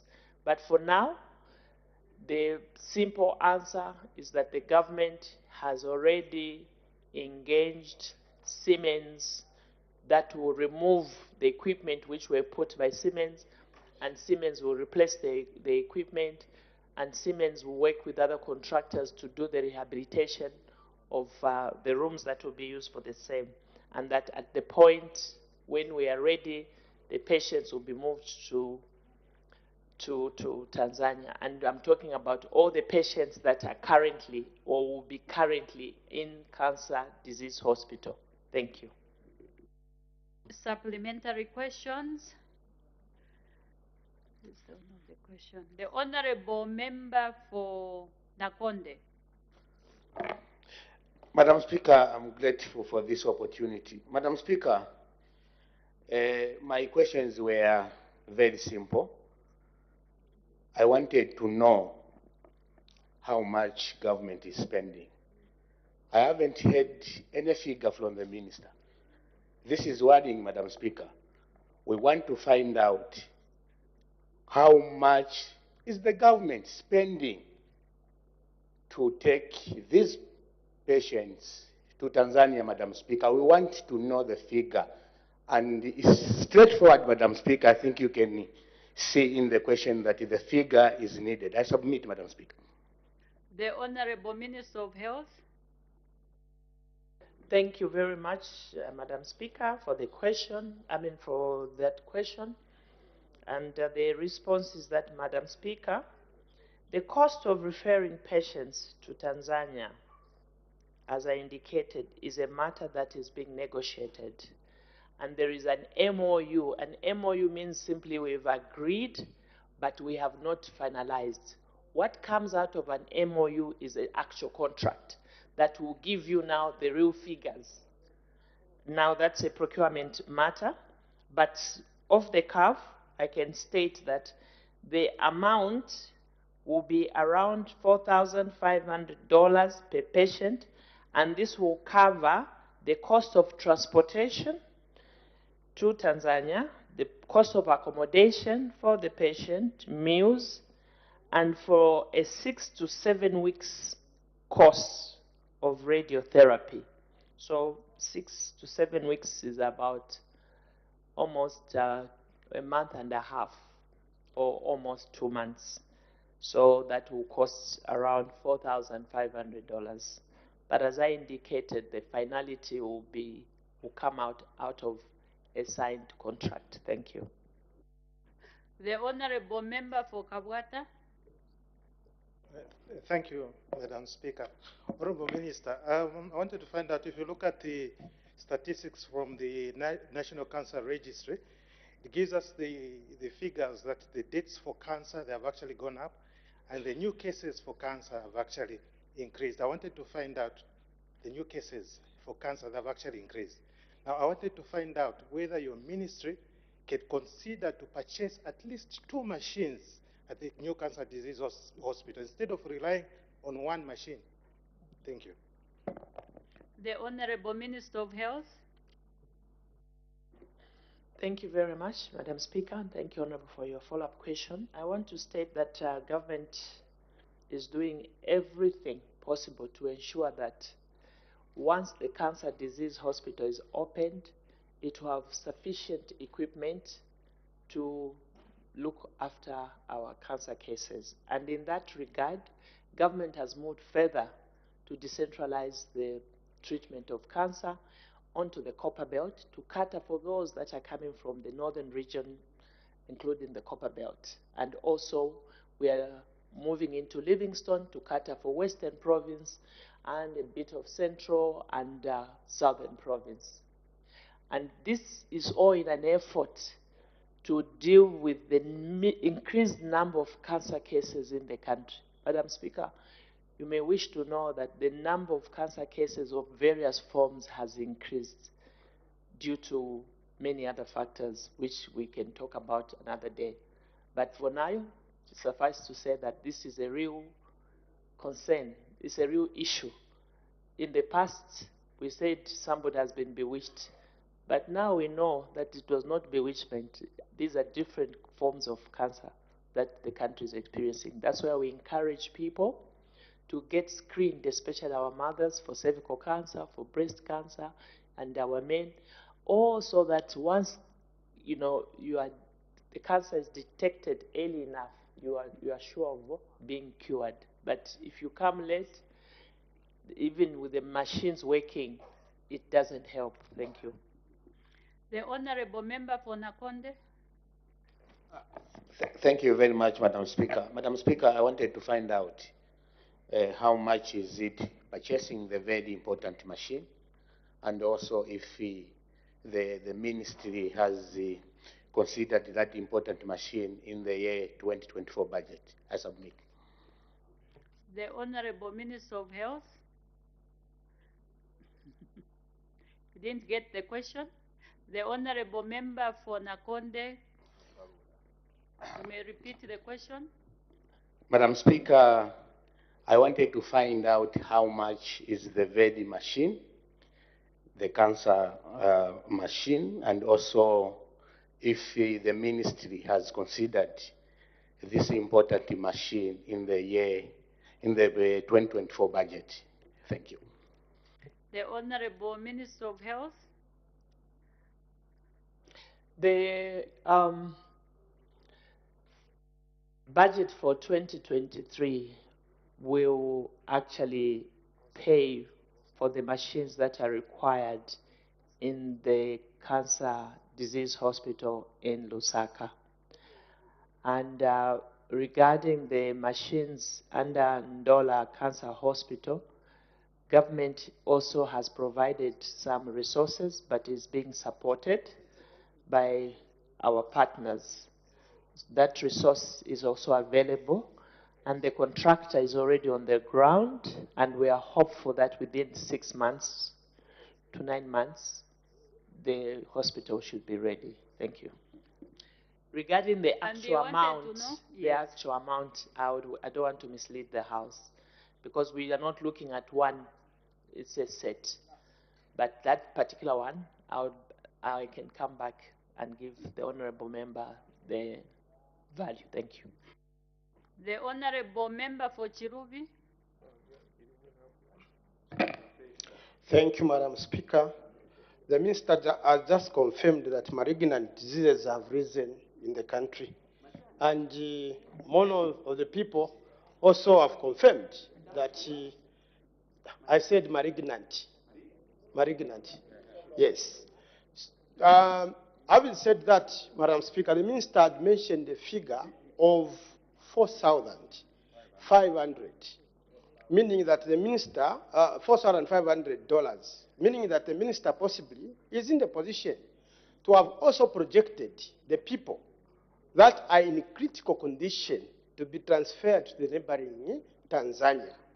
Maybe the Minister would inform this House of those that are in need of that 4,500 when it comes to that, because from our explanation, we are already under stress in terms of handling cancer. Maybe if she can give us a projection of those that are supposed to go to Tanzania. The Honorable Minister of Health. Madam Speaker, with your indulgence, I do not want to mislead the House. This is why I did say that I would like to be given an opportunity to issue a ministerial statement which can take into account some of the questions honorable members are raising. Thank you, Madam Speaker. The Honorable Member for Nalolo. Thank you very much, Madam Speaker, and thank you, Honorable Minister, for your statement. Honorable Minister, what is the cost-benefit analysis of sending patients to Tanzania against procuring the machine, given the fact that, Madam Speaker, we've not even received statistics of how many are being sent to Tanzania? That is why I agree with the Minister, because we need more details to understand what would be the cost-benefit analysis of sending people abroad when the machine can be procured. This is very important information, Madam Speaker, that we need. Thank you very much. The Honorable Minister of Health. Thank you, Madam Speaker, and thank you, Honorable. And Madam Speaker, he agrees that I would need time for a comprehensive ministerial statement, except to state that we are getting machines, except that the Cancer Disease Hospital has to close for some few months to allow the removal of that equipment and the installation of the new equipment. That exercise cannot be done with the patients in the hospital. So we can't send the patients at home. So the question of whether it's going to be cheap or expensive does not even arise. Even if we get the machine, we don't want to get a one-off machine. Madam Speaker, you are aware that we have a machine at Minasoko. We have a machine in the UTH. Apart from the machine at the Cancer Disease Hospital, we have a machine at Levi. We have machines at a number of private hospitals in Lusaka. But, Madam Speaker, the numbers are high. The requirements for machinery to deal with issues of cancer are high. And therefore, this is why we are trying to do a comprehensive job. And I think that comparison, even now, when we send a patient out of Africa, say to India, the money we are spending is more than the $4,500.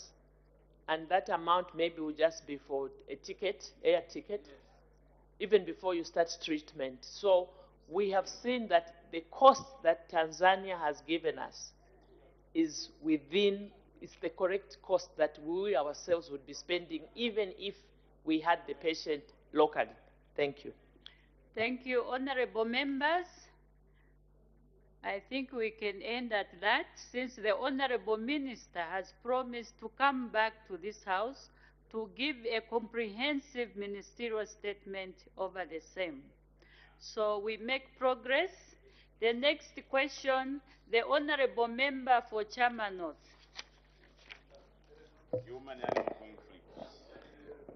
Thank you, Madam Speaker. Question number 125.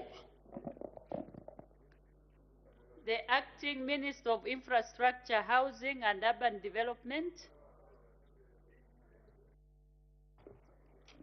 Thank you, Madam Speaker. Mr. Chalo. To ask the Minister of Infrastructure, Housing and Urban Development 3 questions. A, whether the government is aware that the temporary bridge across the Luangwa River along the Chama Matumbo Road in Chama District is in the verge of collapse, thereby posing a risk to the lives of motorists and pedestrians. B, if so, what measures are being taken to avert loss of life and poverty and to ensure that the bridge remains usable? And C, when the government will construct a permanent bridge at the crossing point? Madam Speaker, the answer to question A is as follows. Government is aware of the state of temporary bridge across the Luangwa River along the Chama Matumbo Road in Chama District and the risk it will pose to the lives of motorists and pedestrians if it collapses. Answer to question B. As a matter of urgency, government, through the Road Development Agency, will undertake maintenance repair works on the temporary bridge in the fourth quarter of 2023 to ensure that it remains safe to use by motorists and pedestrians. And the final answer, which for C, government has engaged a contractor to construct the Matumbo and Kampemba bridges across Luangwa and Kampemba rivers in Chama district of Muchinga province. Madam Speaker, I've been given some additional information just for clarity. The cost of the temporary works has been estimated at circa 6.3 million kwacha. So far, 3 million kwacha has been released for the works, and commencement awaits engagement of a contractor for the temporary works. The contractor engaged for the permanent works is Messrs. China Rail 7th Group. The project for the permanent works covers construction of the Kampemba Bridge as well as the construction of the Luangwa Bridge. The project was awarded in 2015 at a contract sum of 125 million kwacha. The contractor has concentrated efforts on the Kampemba Bridge, while works on the Luangwa Bridge will be intensified in 2024. The contract commenced in 2015 and is expected to be completed by December 2024. I submit. Supplementary questions. The Honorable Member for Chama North. Thank you, Madam Speaker. Thank you, Acting Minister, for that response. Madam Speaker, last year in February, I went to Chama with the Minister of Infrastructure, RDA, including the board chairperson, and we went to the same crossing point to show them the status of that bridge. But promises were being made. More than 1 year has passed, and that bridge now is almost on the verge of collapsing. And the Minister of Eastern Province, I think last week, he went there, he saw it for himself. So why is government moving at a snail's pace to address a pending disaster, surely? More than 1 year, why is government moving at a snail's pace? Because it's very difficult for the people of Chama now to believe in what you are saying, because this problem was brought to the attention of government more than a year ago. So why is government taking a laissez-faire approach to handle this particular matter? Because once that bridge collapses, Chama will be cut off completely, because that's why we get goods from Nakonde. So why have you taken so long to work on the bridge? Thank you, Madam Speaker. The Acting Minister of Infrastructure, Housing and Urban Development. Thank you, Madam Speaker. I've already indicated that the works for temporary works on the bridge will commence in the last quarter of 2023. It could be next month before the end of the year. I submit. The Honorable Member for Chama South. Thank you, Madam Speaker. Madam Speaker, we are grateful. We've seen some efforts to do with Kampemba Bridge. But the concern, Madam Speaker, is the Luangwa Bridge, temporary bridge. It's a temporary bridge. Let me maybe state this. It was put there to just necessitate people to cross while the permanent bridge is being constructed. But this temporary bridge has been eaten up. The embankments have been eaten up, both sides, such that if, Minister, what you have said that next year, this year when it rains, unfortunately, this bridge will be washed away. It's less than 4 meters that is remaining for both sides of the embankments to completely collapse, so that Luangwa opens another channel beside that bridge. Now, what we are requesting is, are you going to ensure that remedial measures are put in place so that that less than 4 or 5 meters that has remained for the embankments to be completely eaten away are taken care of as we wait for the commencement of permanent works next year. Are you in a position to take that as an emergency so that at least that portion should withstand this rain season for the people of Chama to be able to access health facilities in Chinsali and remain connected to the rest of the country? I submit, Madam Speaker. The Acting Minister of Infrastructure, Housing and Urban Development. Madam Speaker, it's the same question that was posed by Honorable Mutaya Chalo. We have indicated that money has already been released for the temporary works, and these works will commence in the last quarter, which means October, November, December, so that it can be made safe for pedestrians and motorists. Thank you. We make progress. The next question, the Honorable Member for Kamfinsa. Madam Speaker, the honor and privilege to ask question number 126. The Honorable Minister of Green Economy and Environment. The Acting. Thank you very much, Madam Speaker.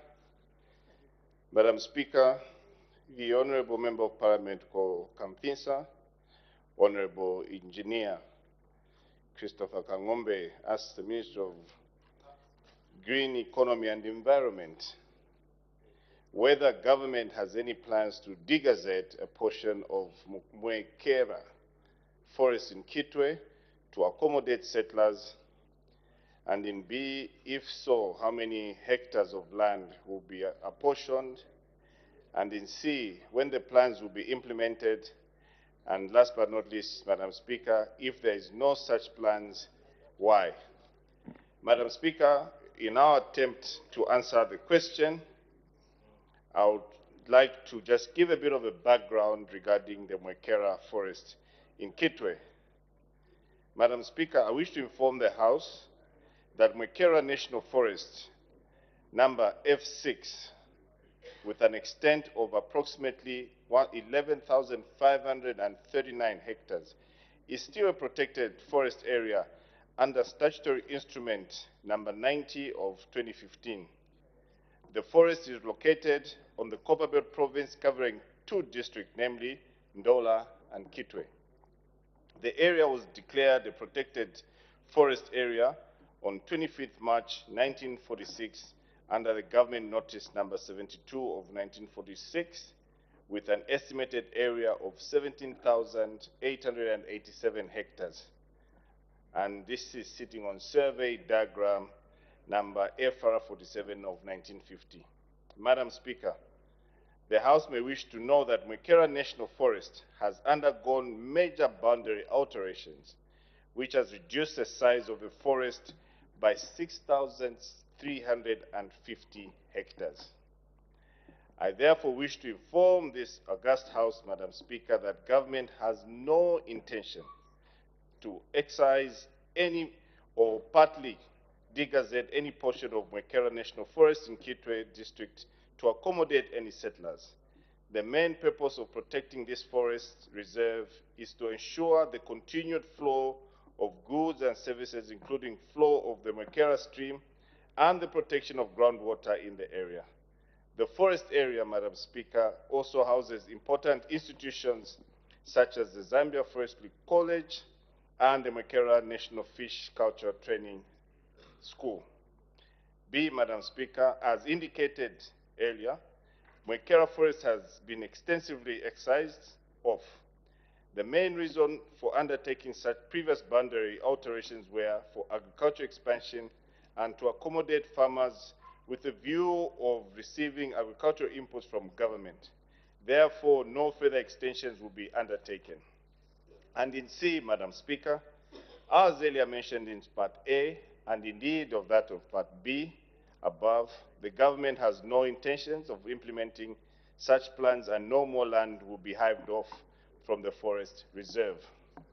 Last but not least, in D, as stated, the forest reserve forms an integral water recharge area in the province. It provides goods and services. It Rather, it provides goods and services for local communities adjacent to the forest area, as well as protecting the Mwekera River and its tributaries, which feed into the Kafue River. In addition, the forest is used for research purposes for the Zambia Forest College. Madam Speaker, although 51% of the forest has been encroached, these encroachments are not permanent. As you may be aware, Zambia has a target of 2 million hectares of forest restoration, and Mwekera National Forest is one such area under this particular program. Madam Speaker, I submit. Supplementary questions. The Honorable Member for Kamfinsa. Thank you very much, Madam Speaker. Madam Speaker, I take note of the responses provided by the Acting Minister of Green Economy.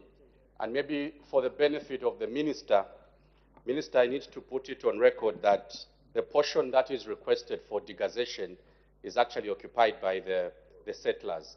My question, Madam Speaker, relates to the portion occupied by settlers.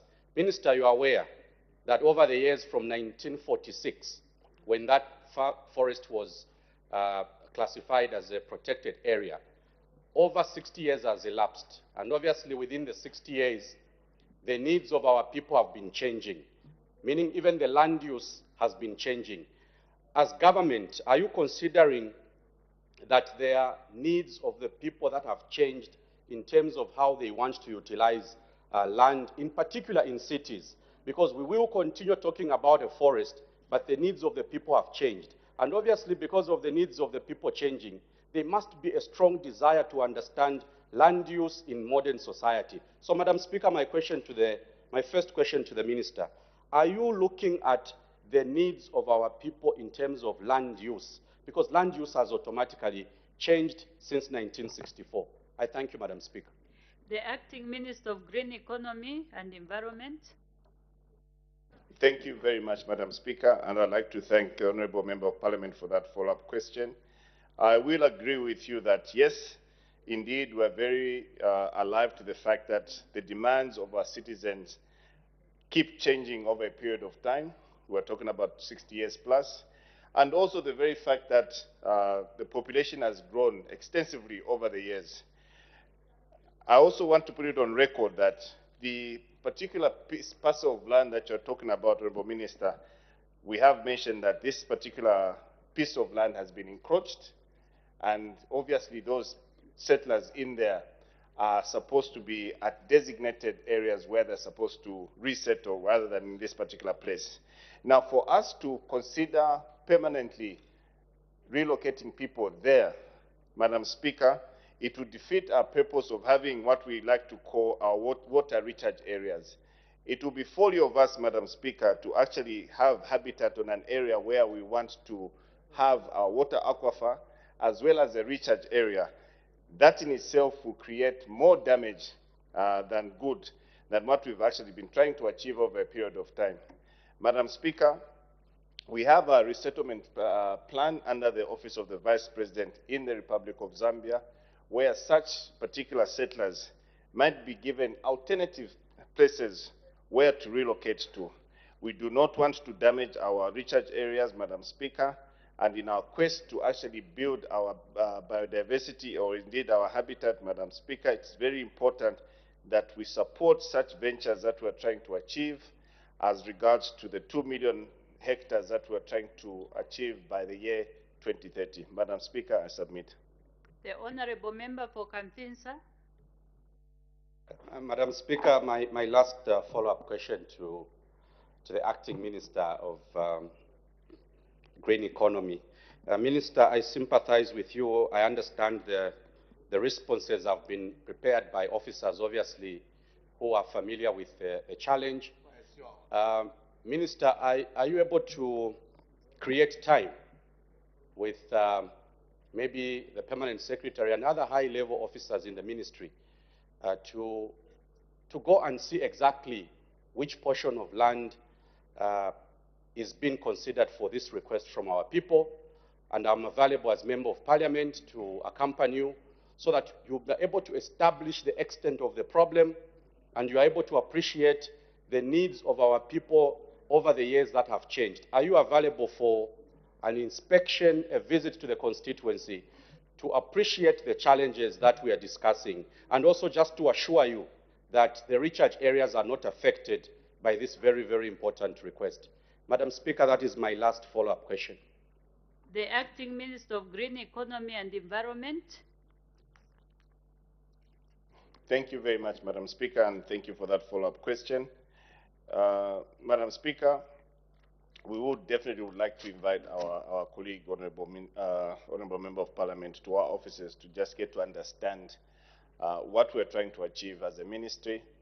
And if indeed we are going to go on a charade as government to start opening up, degazetting specific areas which we know are water catchment areas, or indeed the recharge areas, then we'll probably be dropping the ball ultimately. But I have no problems in us meeting at our offices so that we discuss. Moikera Forest Reserve is one of the many other, but the many of the other forest reserves that we have dotted across the country. Right in my constituency, we have the Damba Forest. Essentially, we have other settlers who also want it to be degazetted. You go elsewhere, but we cannot continue opening up these particular areas at the risk of us having to lose water. We are looking at opportunities. My colleague from the Ministry of Water Development is looking at how best we could start doing water harvesting. So we should not negate his efforts of having to harvest water at the expense of us degazetting specific areas which obviously are a little bit ecologically sensitive. Madam Speaker, I submit. The Honorable Member for Itesteji. Thank you so much, Madam Speaker, for the opportunity. Minister, thank you for the responses given.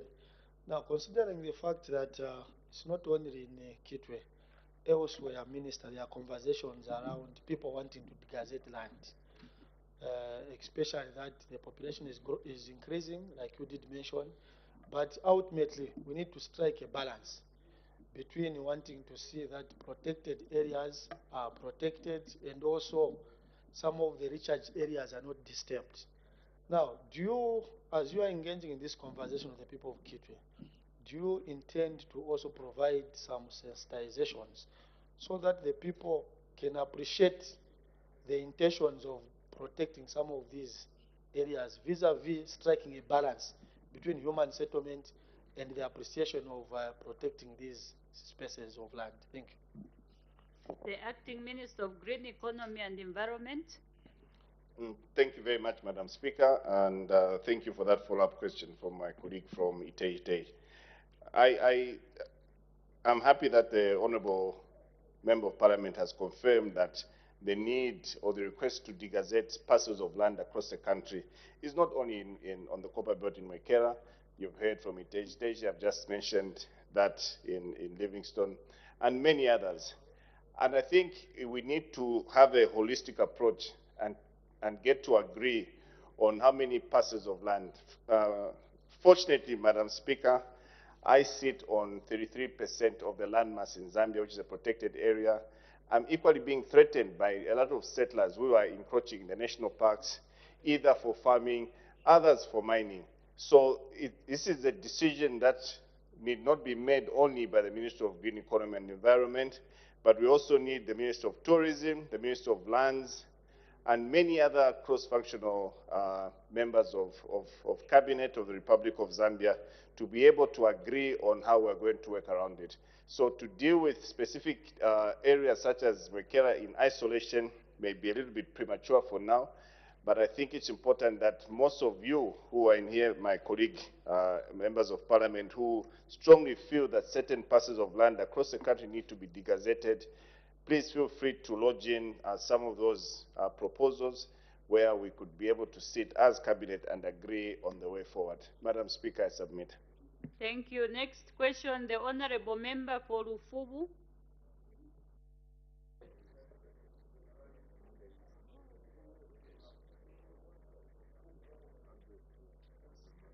The Honorable Member is not in the House. The question lapses. We make progress. Next question. The Honorable Member for Mangango. Sorry. Thank you very much, Madam Speaker. Question number 128. The Honorable Minister of Defense. Thank you, Madam Speaker. Madam Speaker, the Honorable Member of Parliament for Mangango asked the government, through the Minister of Defense, the following questions. A, whether the government has any plans to construct staff houses at Zambia National Service Shavo Camp in Mangango Parliamentary Constituency. B, if so, when the plans will be implemented. And C, if there are no such plans, why? Our answer, Madam Speaker. The following is the answer we are providing to our honorable colleague.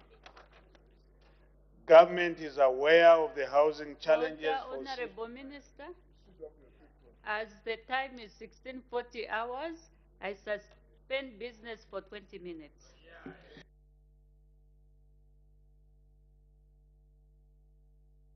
Parliament television.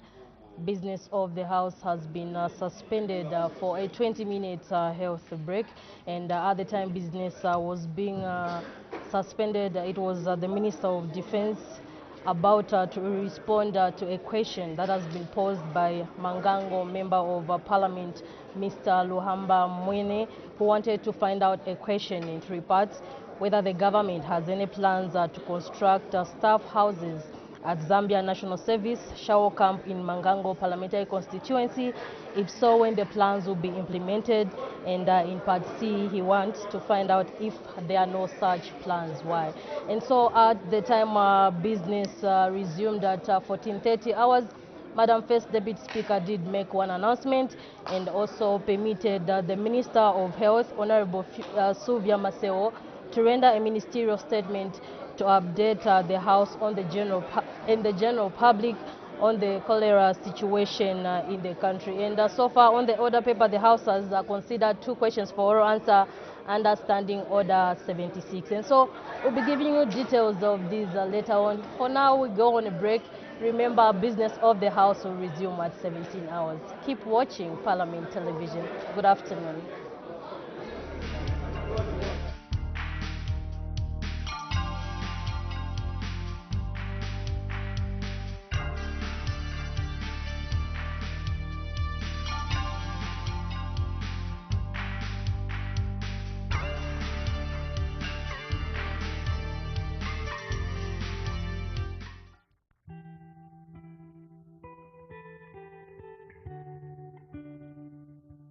Management and staff of the National Assembly of Zambia would like to convey their deepest condolences to the Mwanamwambwa family on the demise of the former Speaker of the National Assembly, the Right Honorable Amusa Katunda Mwanamwambwa, GCDS, who passed away on Saturday, 21st October 2023.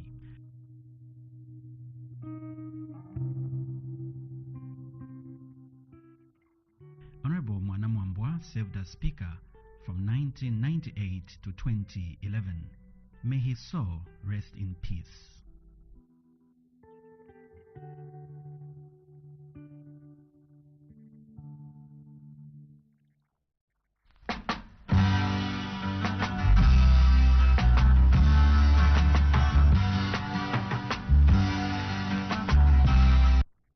No matter how far they may be from their motherland, Zambia, every patriotic Zambian remembers the significance of 24th October 1964, the day Zambia got independent from Britain. Speaker of the National Assembly of Zambia, the Right Honorable Madam Nelly Muti, took some time off her tight schedule to grace the 59th Independence Day celebrations held at the residence of the Zambia's ambassador to Angola, His Excellency Lawrence Chalungumana. I wish to welcome you to Zambia on this special occasion as we celebrate the 59th commemoration of Zambia's independence. I am pleased to be in Angola during this period as we attend the 147th Interparliamentary Union. This is in fact my second time in a space of just about 4 months that I was visiting Angola. Coincidentally, in a country where Zambia has an established mission. Since my assuming office of Speaker, I'm always attending the IPU during this period, and for some reason, I've only been to countries where we do not have missions. Hence, I'm excited to be here and celebrate our National Day with you all. We salute the President of Angola, His Excellency João Lourenço, for his leadership in pursuing peace on the continent and demonstrating that indeed, where peace, justice, and strong institutions exist, there are corresponding strides in development and respect for human rights. I'm sure you agree with me when I say that peace is the precursor to any development. Speaker Muti also took some time to congratulate President of Angola, His Excellency João Lourenço, for earning himself the name of Father of Peace. Let me also take this opportunity to congratulate His Excellency President João Lourenço on the appointment of the African Union AU as the champion of peace and reconciliation. The Honorable Madam Speaker reminded the Zambians in Angola of the importance of patriotism. My message to all of you distinguished guests, especially my fellow Zambians, is that we have a duty to preserve the peace that we have enjoyed in the last 59 years of our country. We shouldn't take this peace for granted. Distinguished ladies and gentlemen, let me take this opportunity to share some information about Zambia that might be of interest to you. Zambia is one of the countries that is heralded as a beacon of peace in the region and the world at large. Over the years, the country has conducted relatively free and fair elections, leading to smooth transfer of power from one president to the other 7 times, and from one political party to another 3 times. Distinguished ladies and gentlemen, Your Excellency, this is no simple record. The country has a diverse citizenry of over 72 tribes, but living in peace and harmony with the friendliest people on the continent. Before I conclude, let me take this opportunity to address my fellow citizens. I have 2 takeaways for the people from Zambia, which they can use to remember this very important day. Firstly, my appeal to my fellow citizens is that let us remain loyal to the country wherever we are. Speak positive about our country. I can also encourage our members from Zambia that even in your sleep, please dare to dream positive dreams about Zambia. We have only one country. Let's preserve it. Let's keep the peace. Honorable Muti also encouraged the Zambians in Angola to invest back home. The second takeaway is that we should encourage each other to invest back home. I understand that in our midst we have members of the community from the business who are involved in businesses here in Angola. Let's take advantage of the strengthened diplomatic relationship that exists between Zambia and Angola to ensure that we invest back home. You agree with me that Zambia and Angola are neighbors. But in the past 59 years, since our independence, it's only this year that our President, His Excellency President Hakainde Hichilema, has taken 4 trips. This speaks volumes on the cooperation between our 2 countries. I am optimistic that we will achieve positive growth in remittances from this country back home. And of course, in remembrance of Dr. Kenneth Kaunda's love for peace and unity, Speaker Muti requested the crowd to sing along as she led them in the famous Tiende Pamozi song. Your Excellencies, distinguished ladies and gentlemen, let me end by sharing a famous song from our founding father, Dr. Kenneth Kaunda, on the need for us to foster peace and work together. Na necessidade de nós nos apegarmos na paz e caminharmos juntos. As citizens to develop our country. Como cidadãos para desenvolvermos o nosso país. And please join me. E por favor, it's a popular song, I'm sure sigam-me. you can sing along. Popular e eu tenho certeza que podereis cantar comigo. Tiende pamozi ni mtima umo, tiende pamozi ni mtima umo, tiende pamozi ni mtima umo, tiende pamozi ni mtima umo. Amaye tiye, Zambia tiye, pamozi tiende pamozi mtima umo. Thank you very much. You can practice after that.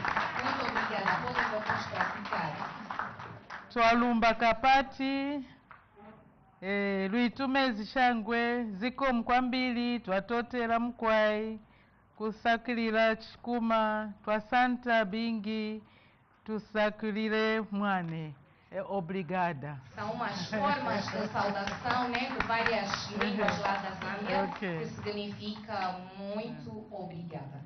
And Zambia's ambassador to Angola, His Excellency Lawrence Chalungumana, could not hide his joy as he proudly talked about the economic diplomacy that is growing among the three countries of Angola, Democratic Republic of Congo, and Zambia. My job tonight is to move a toast. But before I move a toast, ladies and gentlemen, on the economic side, we have increased cooperation between Angola and Zambia. We are developing connectivity in the area of infrastructure through the Lobito corridor, connecting the two countries. We have reached a very advanced stage. The corridor countries are Zambia, Angola, and DRC. And all my colleagues from these countries are here. And also we've been joined by our international partners, the government of the United States, ambassador is here, and the European Union, and the Africa Development Bank, our bank. Also in the area of petroleum, Zambia is investing in the Lobito refinery with a capacity of 200,000 barrels per day. We have advanced. Zambia and Angola also are building a pipeline project to connect the two countries so that Angola can supply petroleum products. I always say that Angola is the natural filling station for the entire region. So it has to take its role. They have to up their game in the refinery, and they are doing just that. Excellencies, I don't want to take long because my job is just to toast. But I would like to inform you that in the area of health, Angola and Zambia have agreed that Zambian medical personnel will be working in Angola. These are doctors, nurses, lab techs, and the whole group. And in the ICT sector, I wish to inform you that we are cooperating using satellite observation capacity that Angola has to use in development. We have already connected the fiber optic link between the two countries, and Zambia will be signing up on the Angosat 2 C-band. We are cooperating in many areas. Let me proceed to the toast because the speaker has already given all the points that I've given. So can I have a glass of champagne so that I can use it to toast, please, madam? And please give glasses to our guests. His Excellency Chalungumana then invited Madam Speaker and the invited guests to a toast. Madam Speaker, if you can join me on the podium, we toast. Excellencies, colleagues, ladies and gentlemen, we toast to the good health of His Excellency Mr. Hakainde Hichilema of the Republic of Zambia. We also toast for the good health of President João Lourenço, President of the Republic of Angola. Taking advantage of your presence here, Right Honorable Speaker, we toast to the good health of the Right Honorable Nelly Muti, Speaker of the National Assembly of Zambia. At the same time, we toast to the good health of Her Excellency Carolina Sequeira, your counterpart, the President of the Parliament of Angola. Saúde.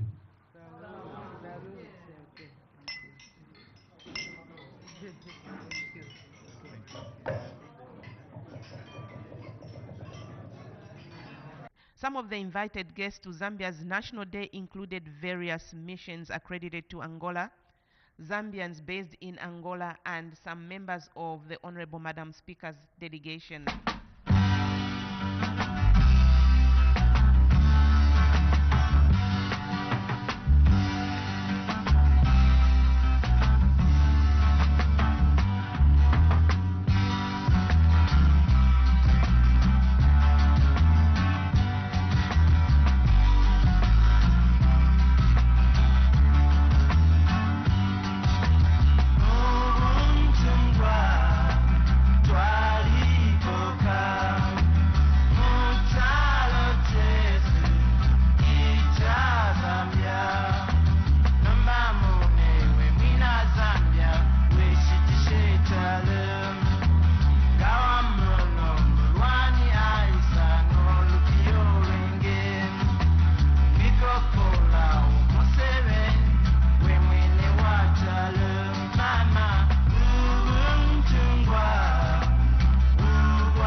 Management and staff of the National Assembly of Zambia would like to convey their deepest condolences to the Mwanamwambwa family on the demise of the former Speaker of the National Assembly, the Right Honorable Amusa Katunda Mwanamwambwa, GCDS, who passed away on Saturday, 21st October 2023. Honorable Mwanamwambwa served as Speaker from 1998 to 2011. May his soul rest in peace.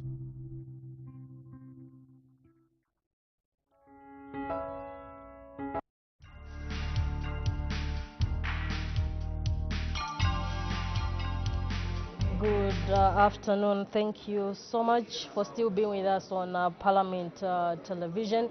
At the time, business was being suspended for a 20-minute health break at 16:40 hours.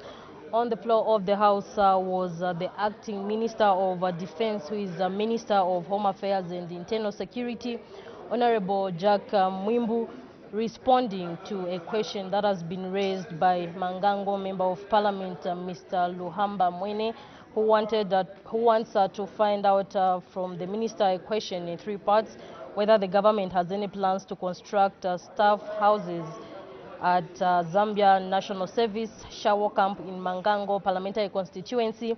In Part B, if so, when the plans will be implemented.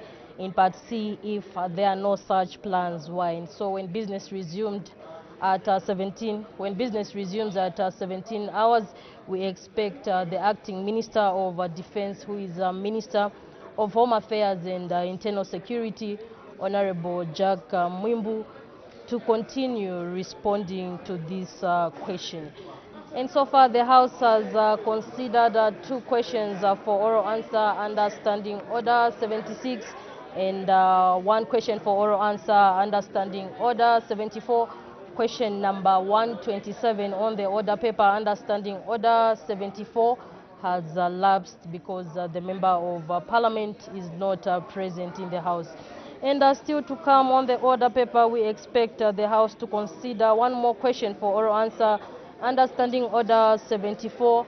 And we also expect the Vice President to move a motion titled Thanks Her Excellency Samia Suluhu Hassan's special address, that the House places on record its thanks to Her Excellency Samia Suluhu Hassan.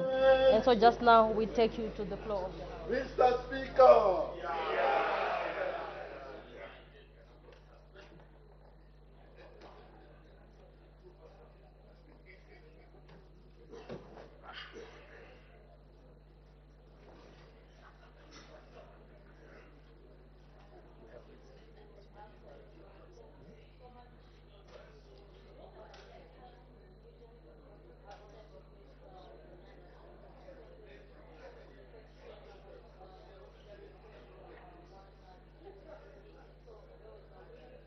It seems there's no quorum in the House.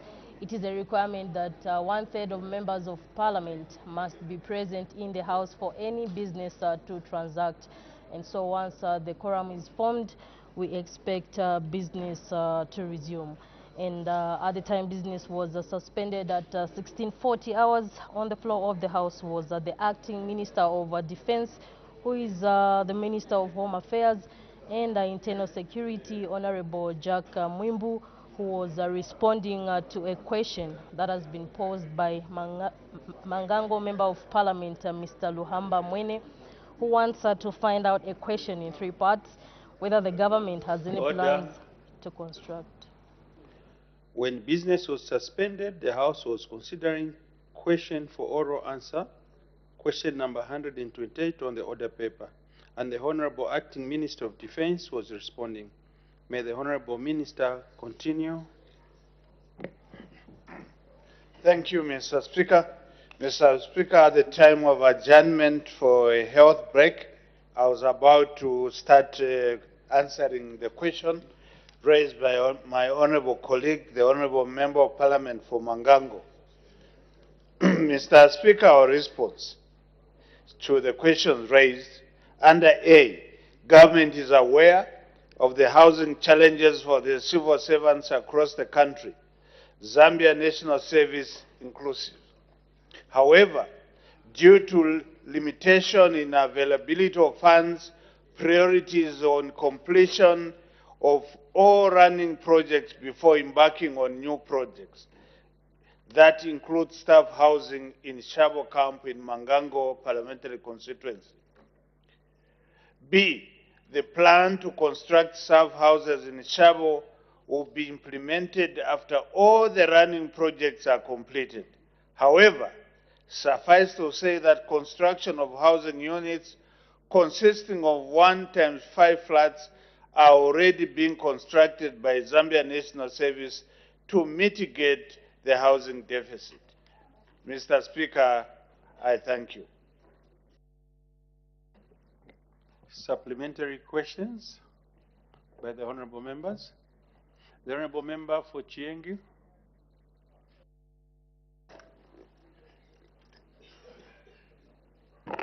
Thank you so much, Mr. Speaker. Honorable Minister, these houses, which you're saying that being constructed by ZNS, don't you think there will be some kind of a difference in terms of quality, looking at other houses that have been constructed by AVIC International in other camps? I thank you, Mr. Speaker. The Acting Minister of Defense. Thank you, Madam. Sorry, Mr. Speaker.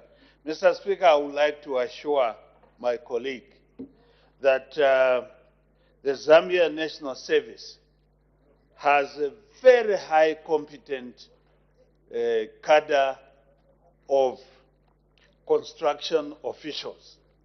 You may not know that most of the housing units in the Zambia National Service camps have been built by the Zambia National Service Building Brigade.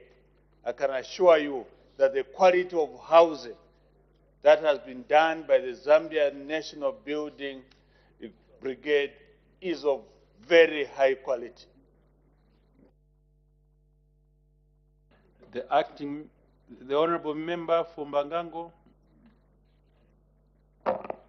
Thank you very much, Mr. Speaker, and I appreciate that you are pronouncing it correctly as Mangango, because these Tonga MPs started laughing at my constituents because of the earlier mispronouncement.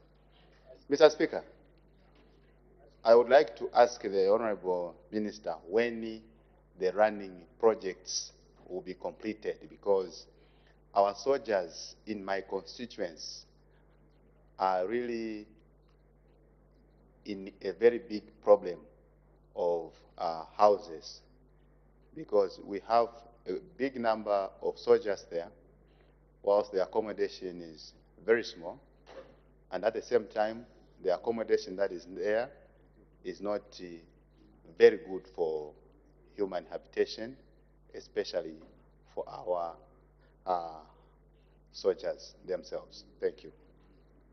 The Acting Minister of Defense.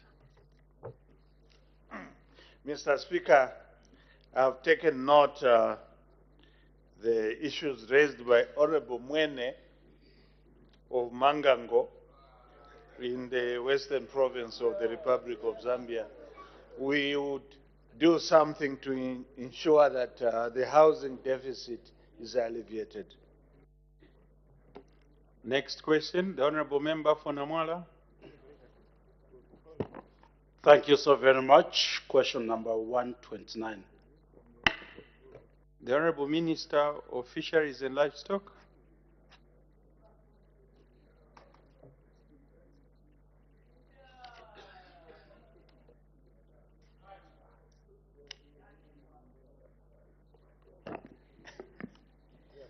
Thank you very much, Mr. Speaker.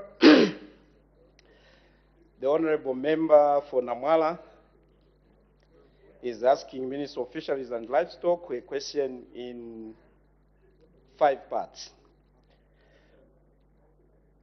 A, whether the government has any plans to construct deep tanks in Namwala district. 2, if so, when the plans will be implemented. C, how many deep tanks are estimated for construction in 2023?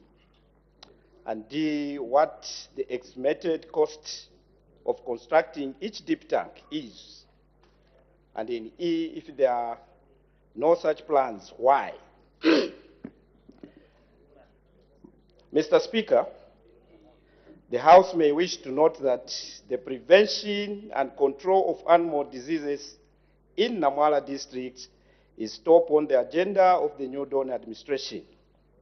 The government recognizes the important role deep tanks play in controlling tick-borne diseases. The House may wish to note that the district has the highest number of cattle in Zambia and has limited dipping facilities.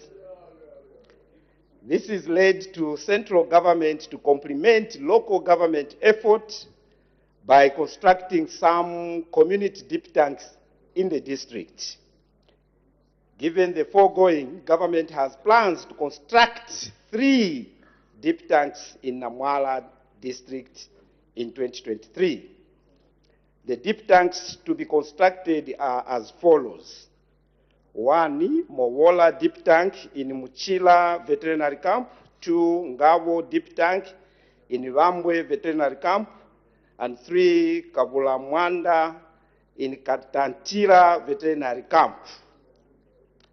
In B, the plans to implement the construction of deep tanks have already commenced. In C, as stated in A above, 3 deep tanks will be constructed. In D, to construct a deep tank, the scope of works includes the following: plunge deep, excavation works, and reinforced concrete works, superstructure, steel works, iron maguire, and roofing. Animal handling facilities, holding pens, crash pen, and neck clamp. Water reticulation, drilling of borehole and installation of pump. Also a tank stand and a storage tank. Power supply, solar panel complete with a control box and accessories. The estimated cost of constructing a deep tank complete with auxiliary in Namwala district is therefore at 350,000. In E, as already outlined in A above, the plans are already being implemented. I thank you, Mr. Speaker.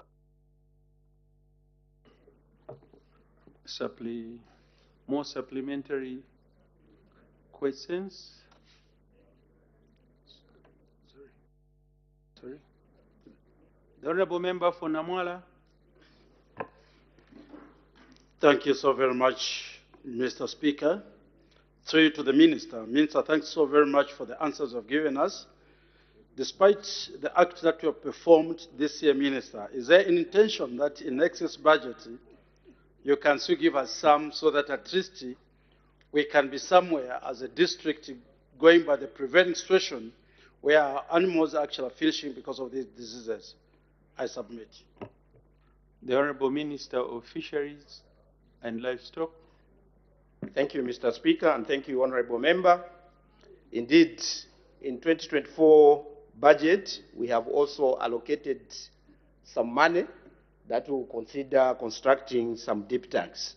But as I've stated, Mr. Speaker, the Honorable Member must be happy for the 3 deep tanks that we are going to construct, because these are very standard deep tanks, because this is where you have seen, Mr. Speaker, we have included the issue of drilling boreholes, because most of the deep tanks that were constructed in the previous regime, they had the problem of water to support the deep tanks.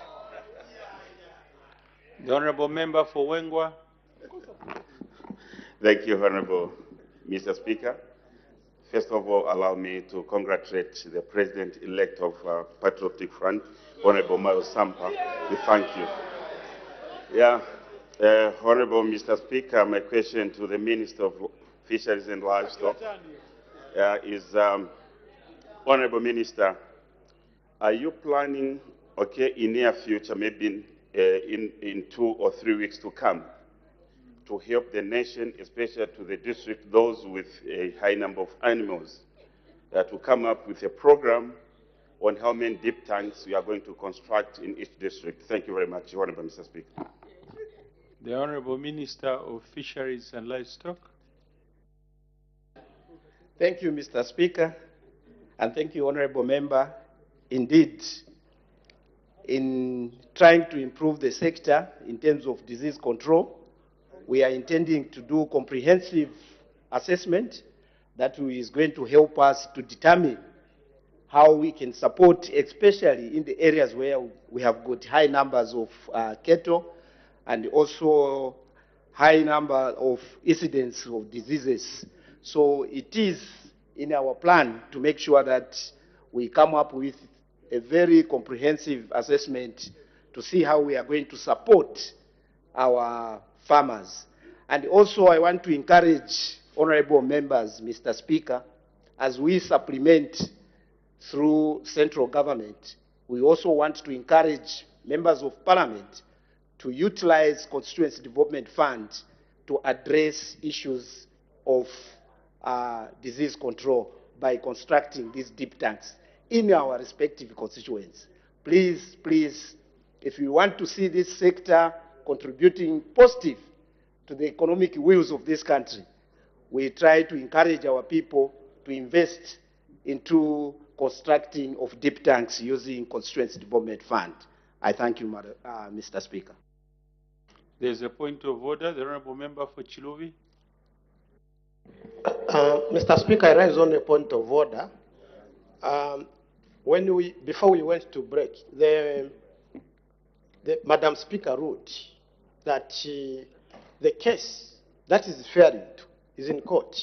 And our standing orders are very clear on cases that are in court. And as far as I'm concerned, an injunction is a court action.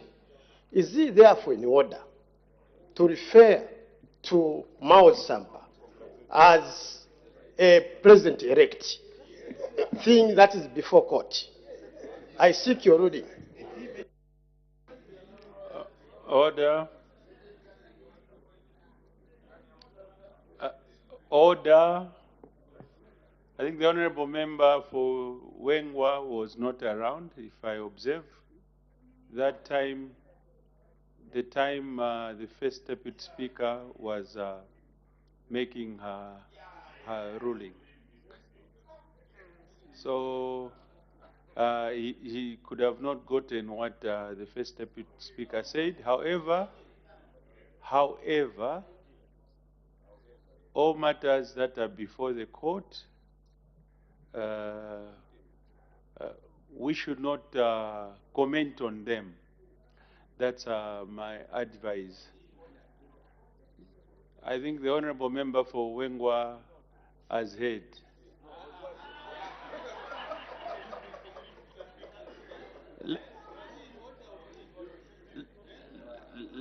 Let's, Honourable Members, let's proceed. The Honourable Member for Itestezi.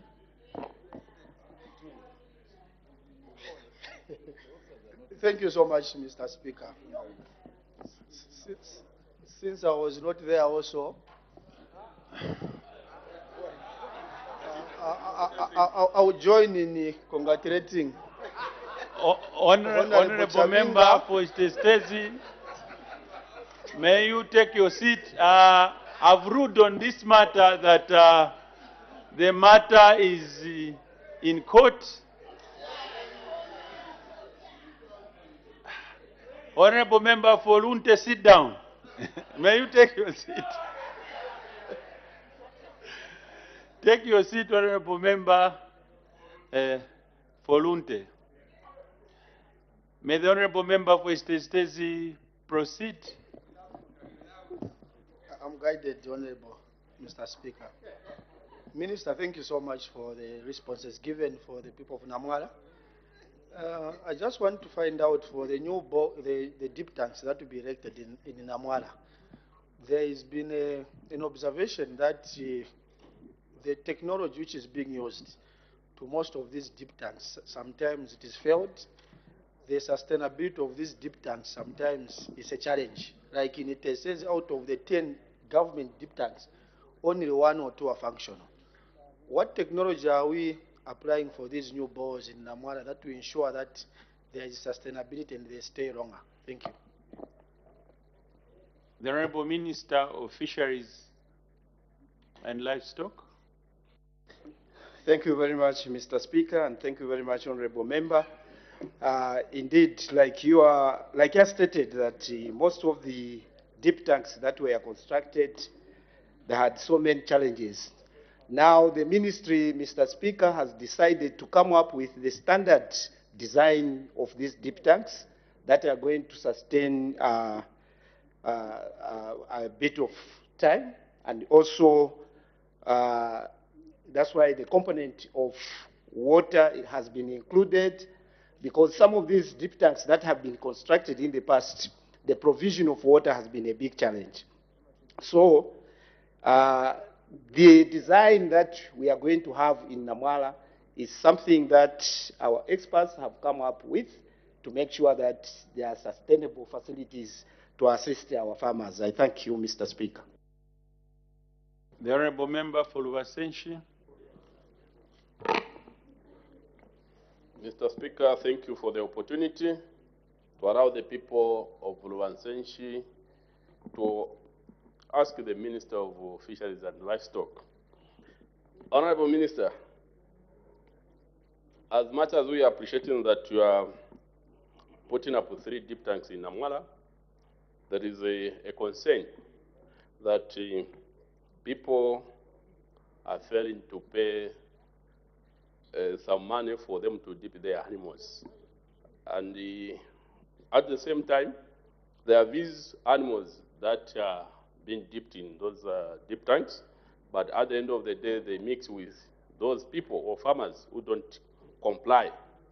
And at the same time, they go and graze in the same area, meaning that it is giving pressure to the government treasury in terms of vaccines and other things.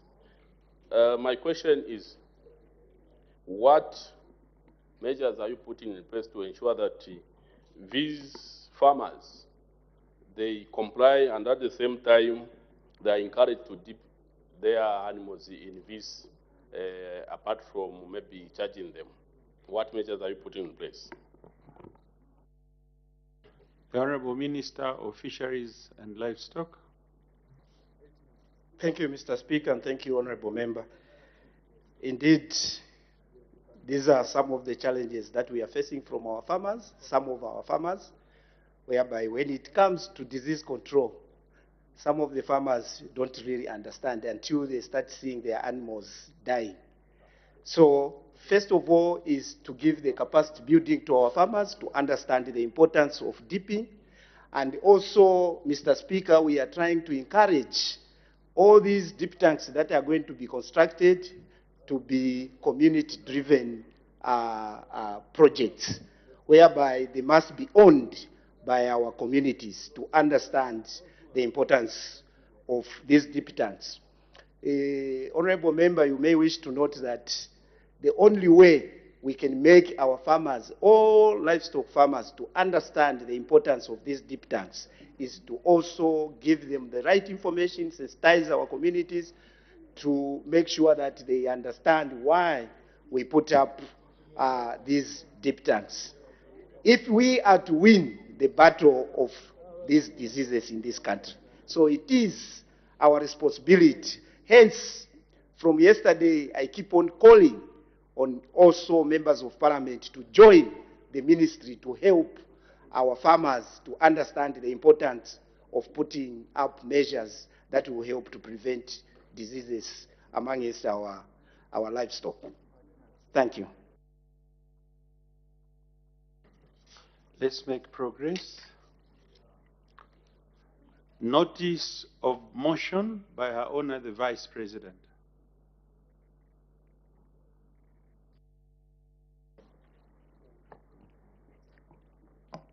Mr. Speaker, I beg to move that this House places on record its thanks to Her Excellency, Madam Samia Suluhu Hassan, President of the United Republic of Tanzania, on the occasion of her special address to the House.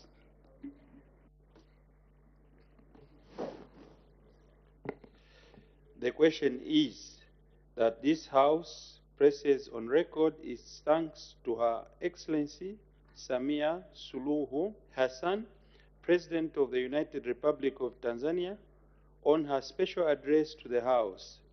Any debate? Her Honor the Vice President.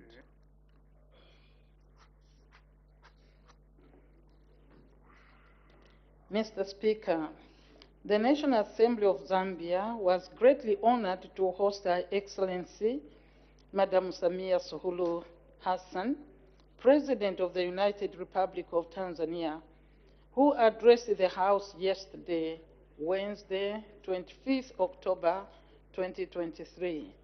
Mr. Speaker, the address covered a number of important issues of common interest to both the people of Tanzania and Zambia.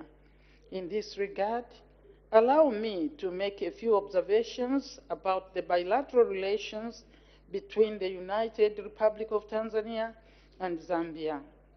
Since independence, through our founding fathers, Dr. Kenneth David Kaunda and Dr. Julius Mwalimu Nyerere, Tanzania has traditionally enjoyed excellent ties of friendship with Zambia. Zambia, being a landlocked country, most of its goods are exported and imported through the port of Dar es Salaam. Mainly, motor vehicles and petroleum products are transported through Dar es Salaam to Zambia, and copper is transported from Zambia to Dar es Salaam. The relationship between Tanzania and Zambia was founded on mutual trust and respect for one another. Tanzania has always played a fundamental role in standing side by side with Zambia in fostering development in this country. The Tazama pipeline, which was built in 1968, is a clear demonstration of the strength of the bilateral ties between the two countries. Further, Tanzania and Zambia are joint owners of the Tanzania-Zambia Railway Authority, TAZARA. In terms of trade and investment, both countries have a solid relationship which has proven beneficial to the economies of the two countries. A number of Tanzanian companies have invested in Zambia in various sectors of our economy and vice versa. Politically, the two countries held hands together with other countries as frontline states in the liberation struggle against minority rule in Southern Africa. Mr. Speaker, as I conclude, allow me to place on record my sincere gratitude for this historical moment of having received Her Excellency, Madam Samia Suluhu Hassan, President of the United Republic of Tanzania, to this august House. I therefore implore the House to deliberate on the issues raised that not only affect our work as parliamentarians, but also that are both of national and international importance.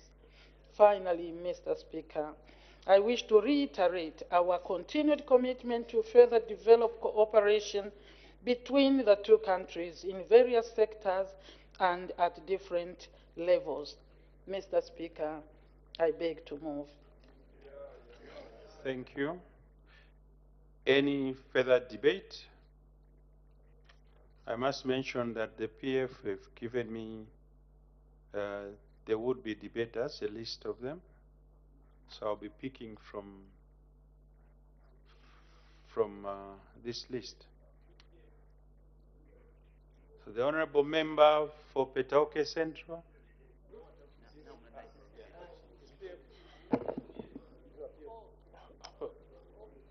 Thank you, Mr. Speaker, for giving the good people of Petauke this opportunity this afternoon to debate the debate for the President of the Republic of Tanzania.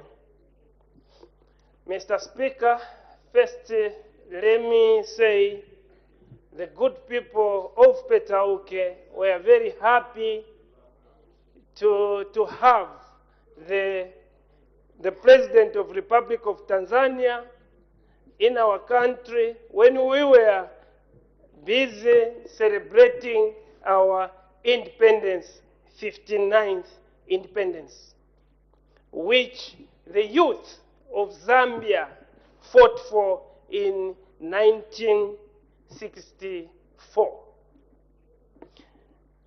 And Mr. Speaker, the good people of Petauke were very happy to see the respect which the President of the Republic of Tanzania gave this house. It was for the first time when she was asked to say, you can deliver your speech while seated. But she said, no, no, no, no. This is the house where honorables are. We need to address the honorables while standing. And for that, we give kudos to her, because we have never seen such a president who can reduce himself or herself just to the honorable members, which means she knows, and it's a good thing that she was once a member of parliament and she understands the job of a member of parliament and the respect which members of parliament should be given, not just to take members of parliament like they are not even members of parliament, like they were even just voted by 150 members. No, no, no, no, Mr. Speaker.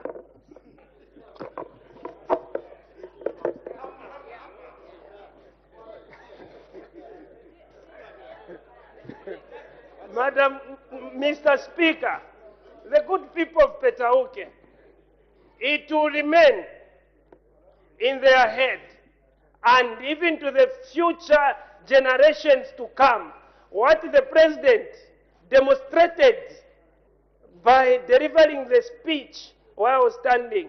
Even our great-grandchildren, all of us here, they will come and appreciate. And I wish everyone now, it should be a tradition that everyone who comes to address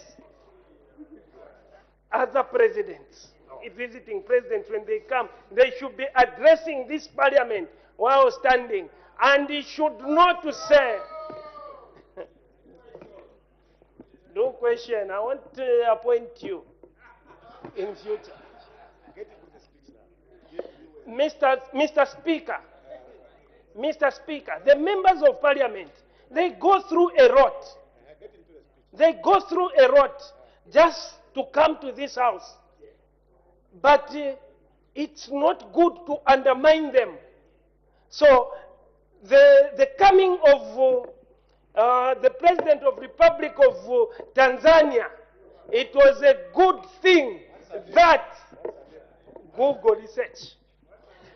It was a good thing that it has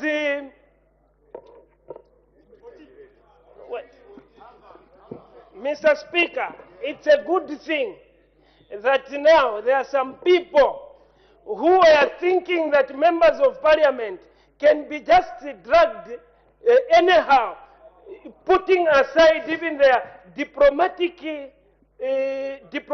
status, which they are even given. The way they are being treated, like even right now to say time up, we should have respect.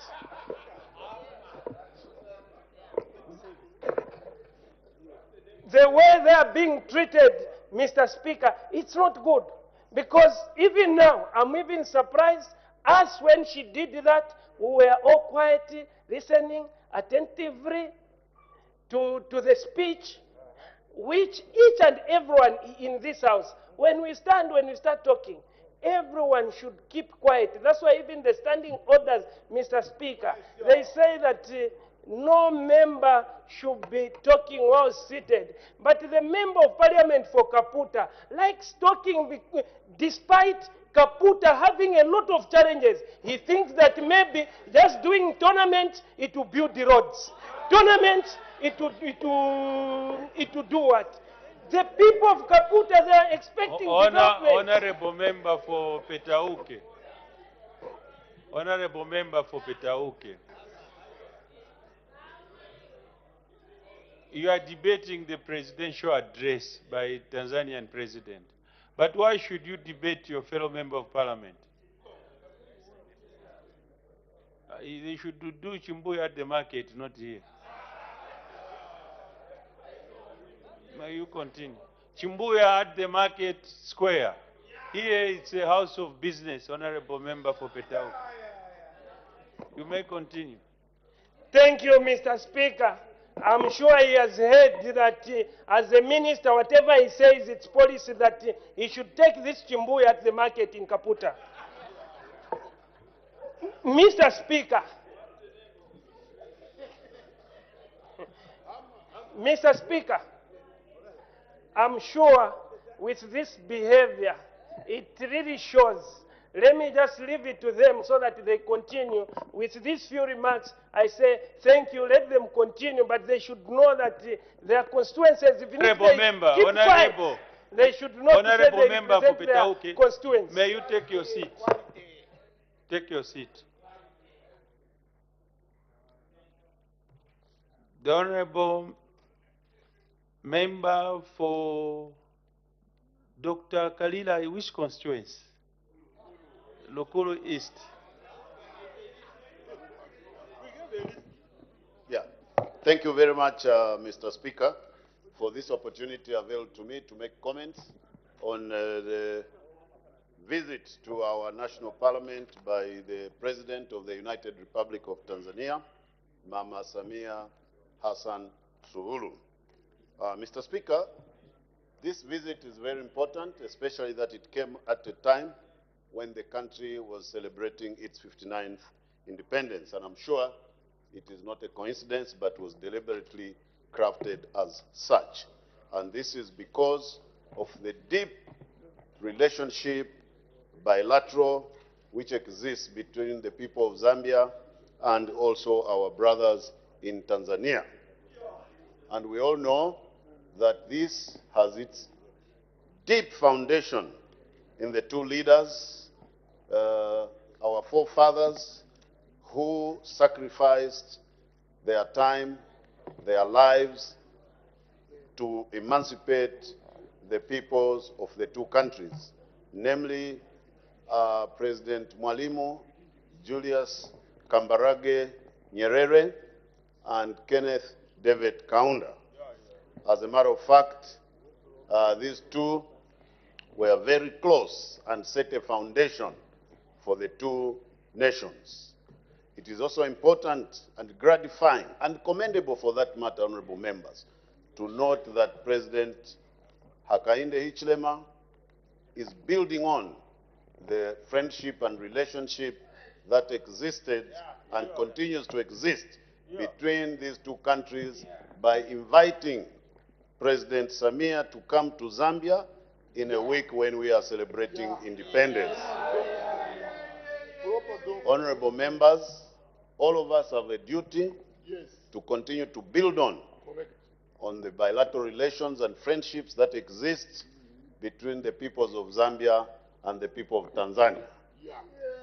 Colleagues and friends, it is Tanzania that came to our rescue and our aid when the southern trade route was closed during UDI by the Smith regime in Rhodesia then, and it took our friends and our brothers in Tanzania to provide an alternative route which has saved us to this very day in the form of the Tazara, in the form of the pipeline, and also the Tanzam Highway. So I think that our relationship with Tanzania should really be nurtured, it should be appreciated, and all of us have a responsibility and duty to continue on that friendship. Honorable members, I also note that from the presidential speech that was given to us yesterday, President Samia did mention that Kenneth David Kaunda is adored in Tanzania.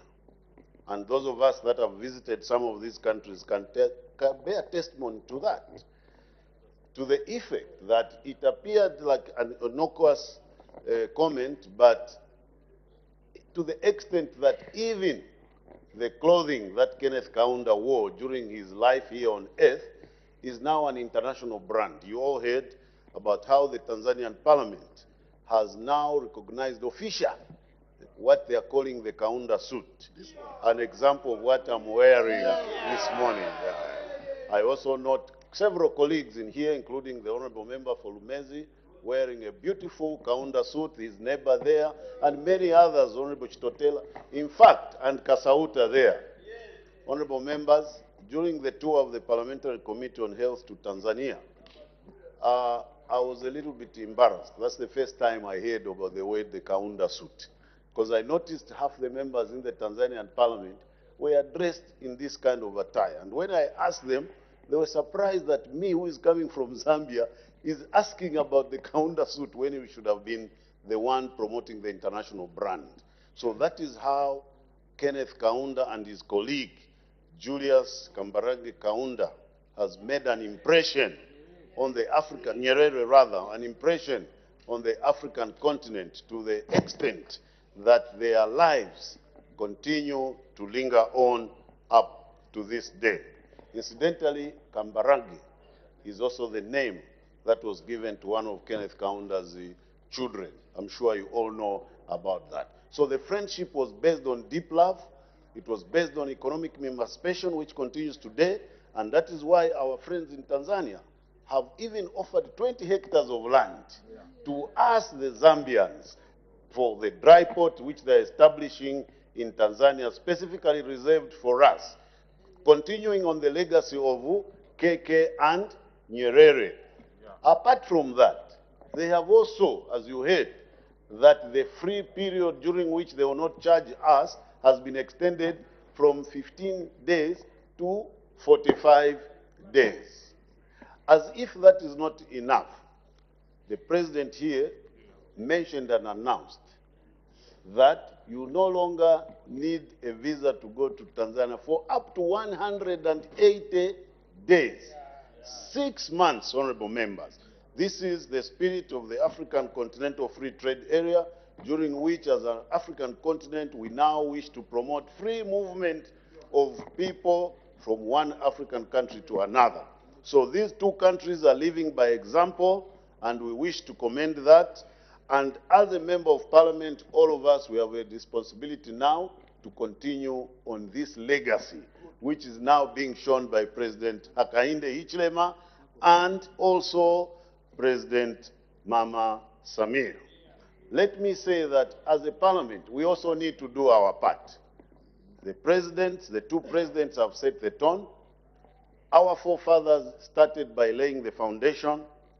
It is now the onus on us as a parliament. Let me be the first one to suggest that going forward, we also need now to form a Tanzania-Zambia Parliamentary Friendship Association to build on the legacy that has been started by our colleagues.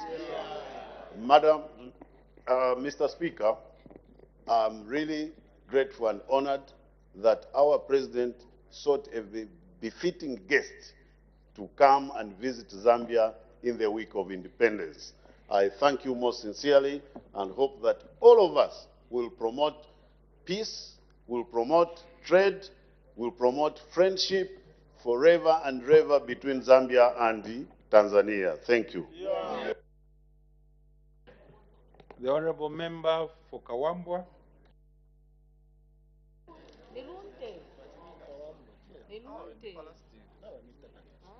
The Honorable Member from Pika. With pleasure, Mr. Speaker, for allowing me to add the voice of the people of Mpika to this very important emotion. Mr. Speaker, let me begin by applauding Her Excellency, President Samia Suluhu Hassan, for having visited our country. And let me also, in the equal measure, thank government for having invited her. Mr. Speaker, President Samia Suluhu Hassan, in her speech, reminded all members of parliament that they are the voices of the people. This is a very good reminder to all of us in here. We are the voices of the people. 19.9 million Zambians have deposited their voices into us. When I speak, I'm not speaking because I want to speak. but because the people of Mpika want to speak. Mr. Speaker, we have a challenge here regarding the rule of law, which is impinging on the voice of parliamentarians. Right now, we, the majority on your left, our positions hang in the balance. An invisible hand has sponsored confusion in our party. How do we speak for our people when we... Honorable member from Mpika, let's stick to the presidential address by the Tanzanian president. Let's ensure we stick to her address. She didn't mention about what you're talking about. Thank you, Mr. Speaker. Mr. Speaker, I was trying to drive a point that we, on your left, the majority, who are supposed to provide a voice for people like Her Excellency said, our party to which we belong is mad with confusion sponsored by an invisible hand. Mr. Speaker, Honorable member, I've guided you. Maybe you are not interested to proceed. Thank you, Mr. Speaker. Mr. Speaker, Zambia and Tanzania established relations pre-independence.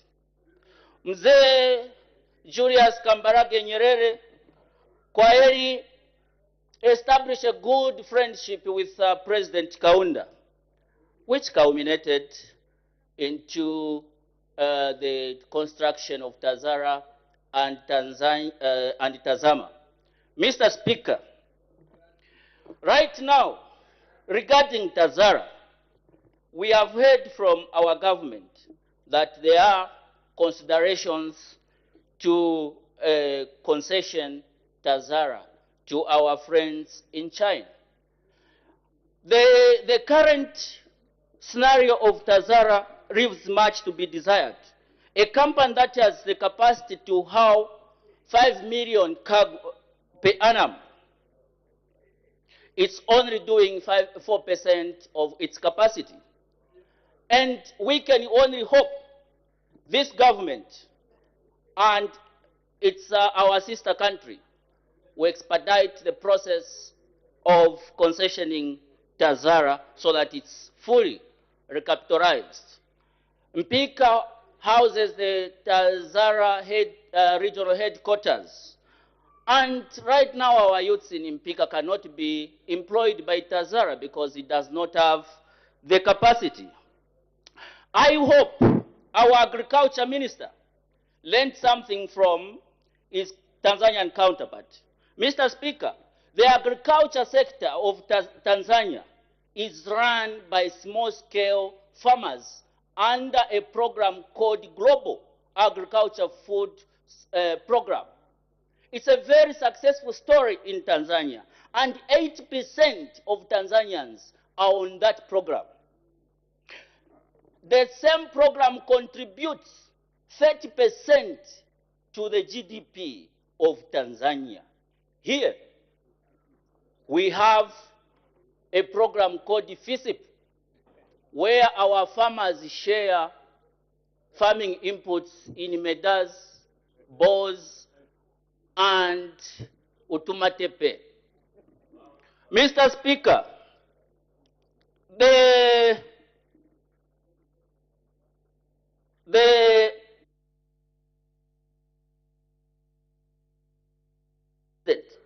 President of Tanzania did indicate that the two parliaments are very important in strengthening the relationship between Zambia and Tanzania and the projects that the two countries intend to undertake mutually.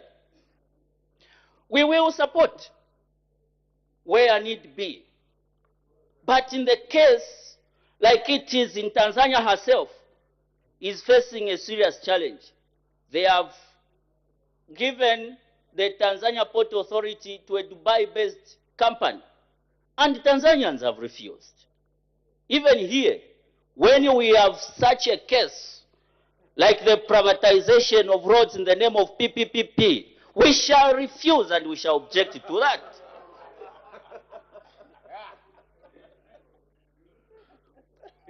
Mr. Speaker, when you talk of Tunduma Nakonde border post, I think it's a one-sided relationship. The people on the Tanzanian side come on the Zambian side to trade without any border passes. They even own shops on the Zambian side. But our people cannot be allowed to go and own shops on the Tanzanian side. What kind of a relationship is that? That's not a relationship. When we talk of a relationship between Tanzania and Zambia, it should start from the borders, where our people live closer to each other. The situation at Nakonde leaves much to be desired because our people on the Zambian side cannot be allowed to own shops, cannot be allowed to trade on the Tanzanian side. But there, our brothers and sisters, they come on the Zambian side and they own shops in Chianga, they own shops at Kabakaba, they own shops almost everywhere. They even own houses on the Zambian side. But our people cannot do the same on the Tanzanian side because of the regulations that are there. If this relationship is strong, let's see it beginning from the border town of Nakonde and Tanzania. Also, on the other issue, our people who go there to collect motor vehicles, they are harassed by Tanzanian police officers. Even our own truck drivers are harassed by Tanzanian truck owners. They don't want our trucks to cross and go there to get merchandise. That must come to an end if this relationship has anything to talk about. Mr. Speaker, because time is very generous, I support the motion and urge our government to take a leave from Tanzania. Thank you, Mr. Speaker. The Honorable Member for Nalolo. Thank you very much, Mr. Speaker, and thank you, Your Honor, the Vice President, for moving the motion, ably so. Mr. Speaker, I would like to state that the address by the Tanzanian President was historic. She is the first female head of state to address this August House. I will restrict my debate to her call on members of Parliament to support initiatives that would foster strengthening the relationship of Tanzania and Zambia.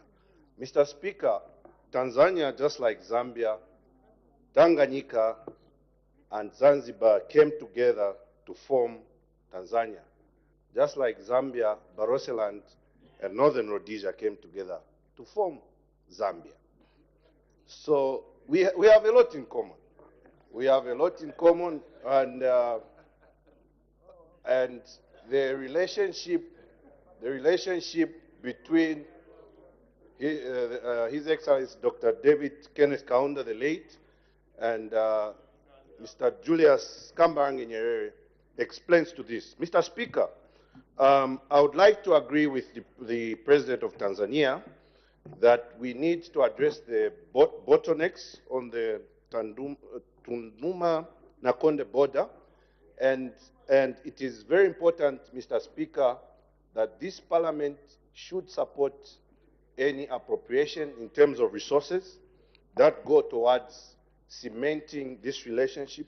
This includes the renovation of shared infrastructure with Tanzania, the Tazara and the Tazama pipeline. And also would like to commend the Tanzanian government for the 20 hectares dedicated for Zambia at the port. And equally, Mr. Speaker, we would also like to commend the President for continuing to cement this relationship. Mr. Speaker, our relationship with Tanzania should not be politicized. This is a relationship that is very important, considering that we are landlocked. We need to continue fostering an agenda that promotes Zambia's trade. Mr. Speaker, I would also like to mention that there are various support joint initiatives that the President mentioned. And one of them was to look at how the bottlenecks can be addressed in terms of reviving the Tazara pipeline. Mr. Speaker, in summary, I would like to commend, on behalf of the people of Nalolo, Her Excellency the President, for coming to this August House and to appeal for us as legislators to be part of the conversation that is taking place with the executive. I feel, Mr. Speaker, that this gives a spirit of inclusivity, because the executive cannot deliver without the legislature here. So we feel included in the process. And going forward, Mr. Speaker, Zambia must equally reciprocate this kind of diplomacy, whether it be political, whether it be economic. The doctrine of reciprocity should apply so that we could build upon the Pan-African legacy of Dr. Kaunda and Mr. Julius Kambarage. It was President Nyerere who mediated between Dr. Kaunda and President Chiluba, that time between 1997 and 1998. Mr. Speaker, the Tanzanian president also spoke about how the effects of COVID-19 and the Ukraine war have ravaged some economic fortunes which affect Southern Africa, considering that no country lives in isolation. Clearly, it is very important for us to continue speaking for peace at a global level, considering that there's war that is also erupting in Israel. Mr. Speaker, in summary, for me, her speech was very inspirational, and I would like to unreservedly support this motion. Thank you very much.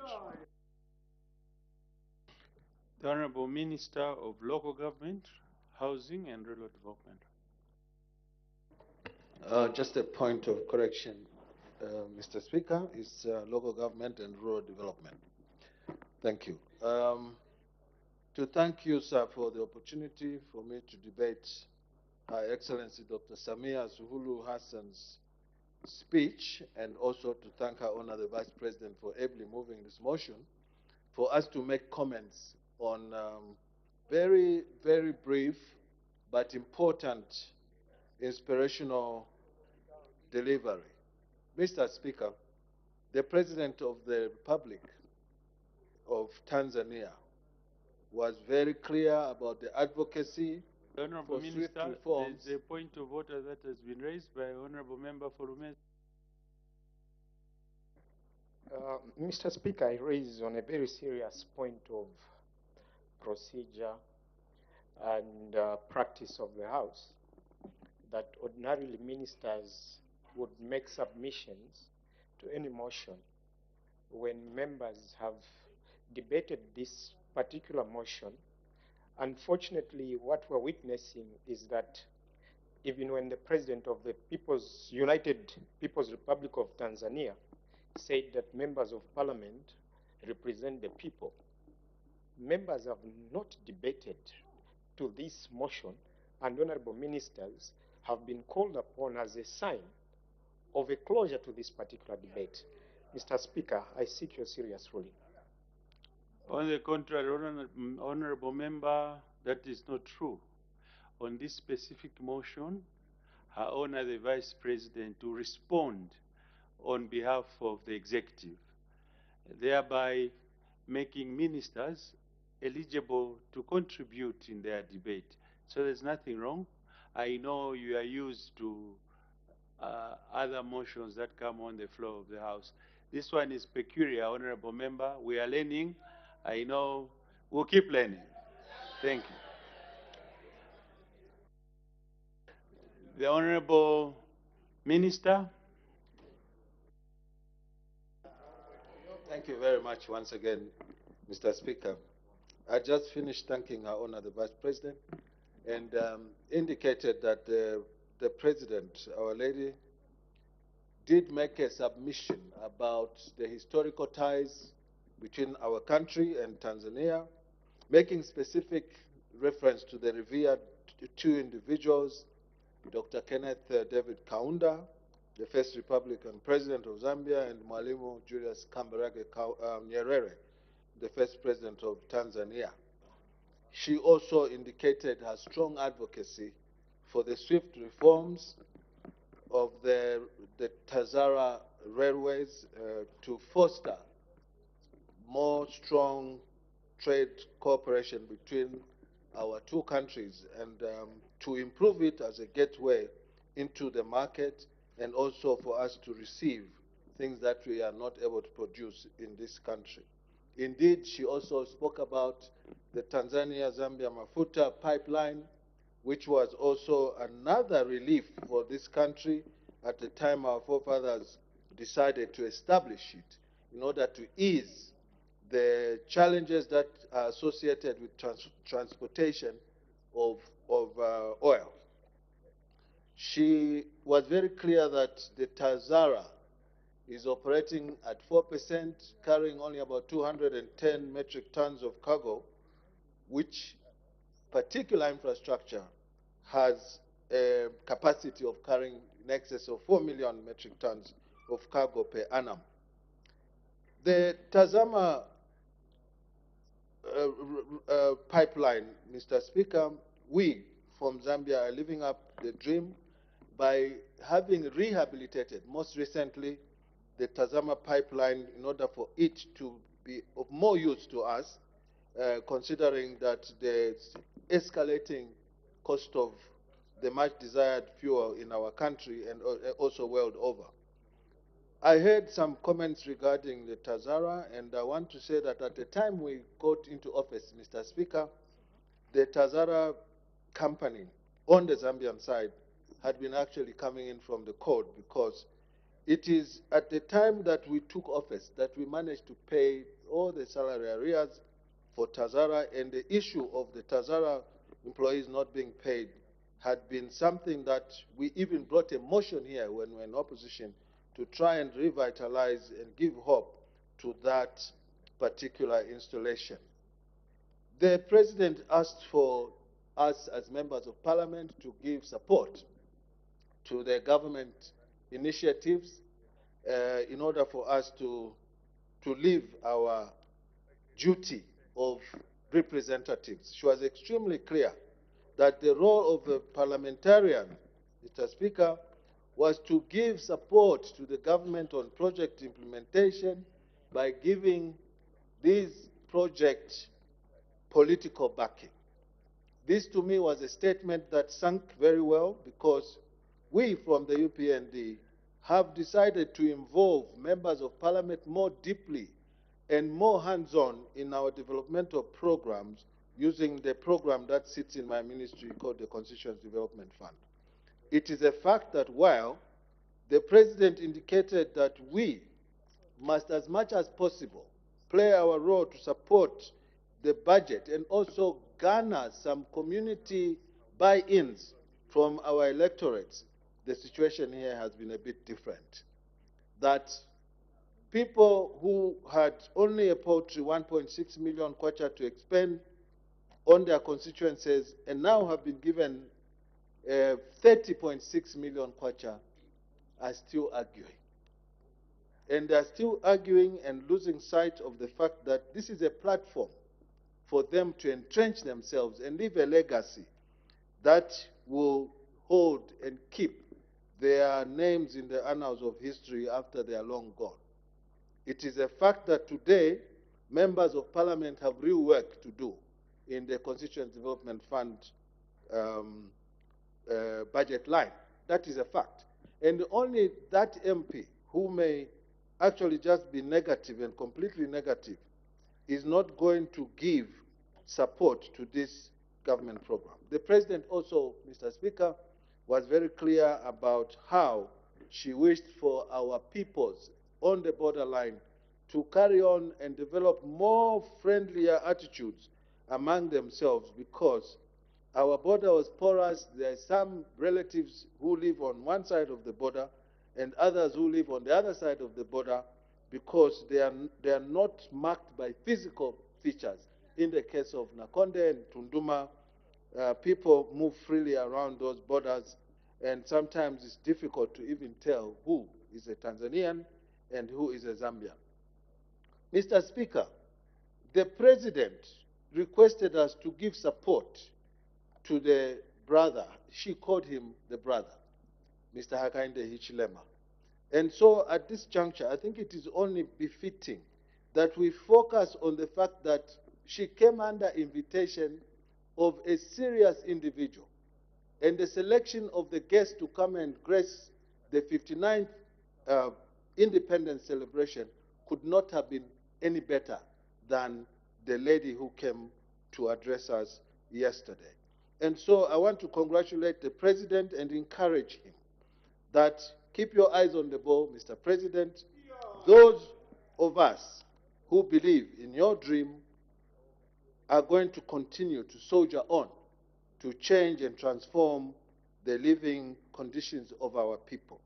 As I terminate, Mr. Speaker, I've heard that the President of Tanzania, despite her giving respect to members of parliament, there's an insinuation that the members of parliament are not getting the support.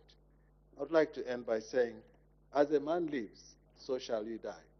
If you live by the sword, you will die by the sword. And if you live by the sword and you go into self-destruction mode, the way our colleagues' party is going today, I can only wish them quicker and safer healing for the elections that just passed, the elections that are disputed. The elections that are disputed are now in the court of law. That saw Mr. Miles Walia Sampa being declared as the president of the PF.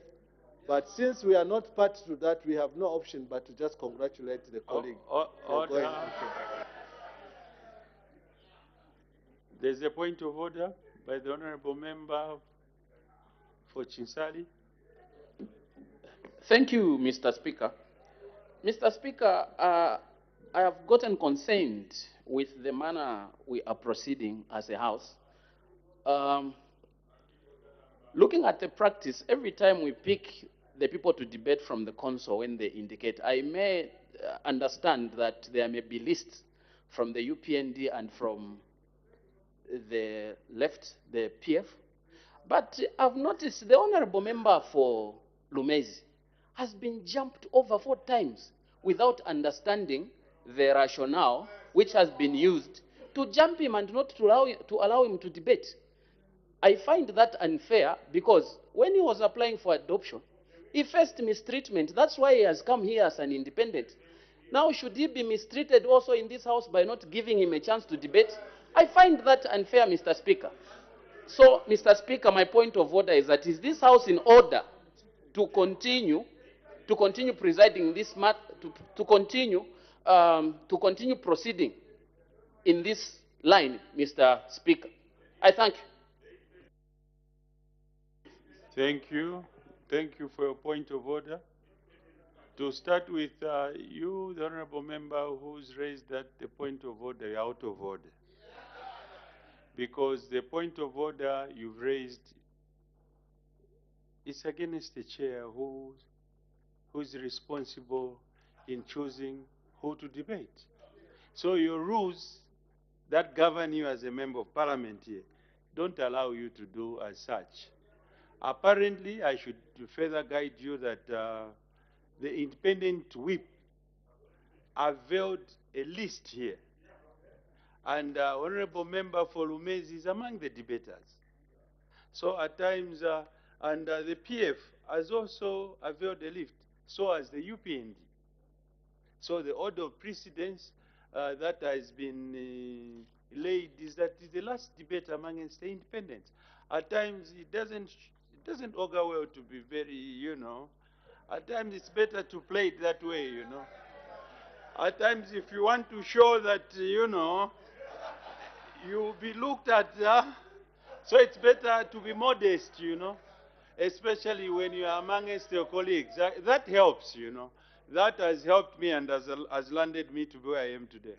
So let's ensure that we are modest and do what we can. So the honorable member for Lunte.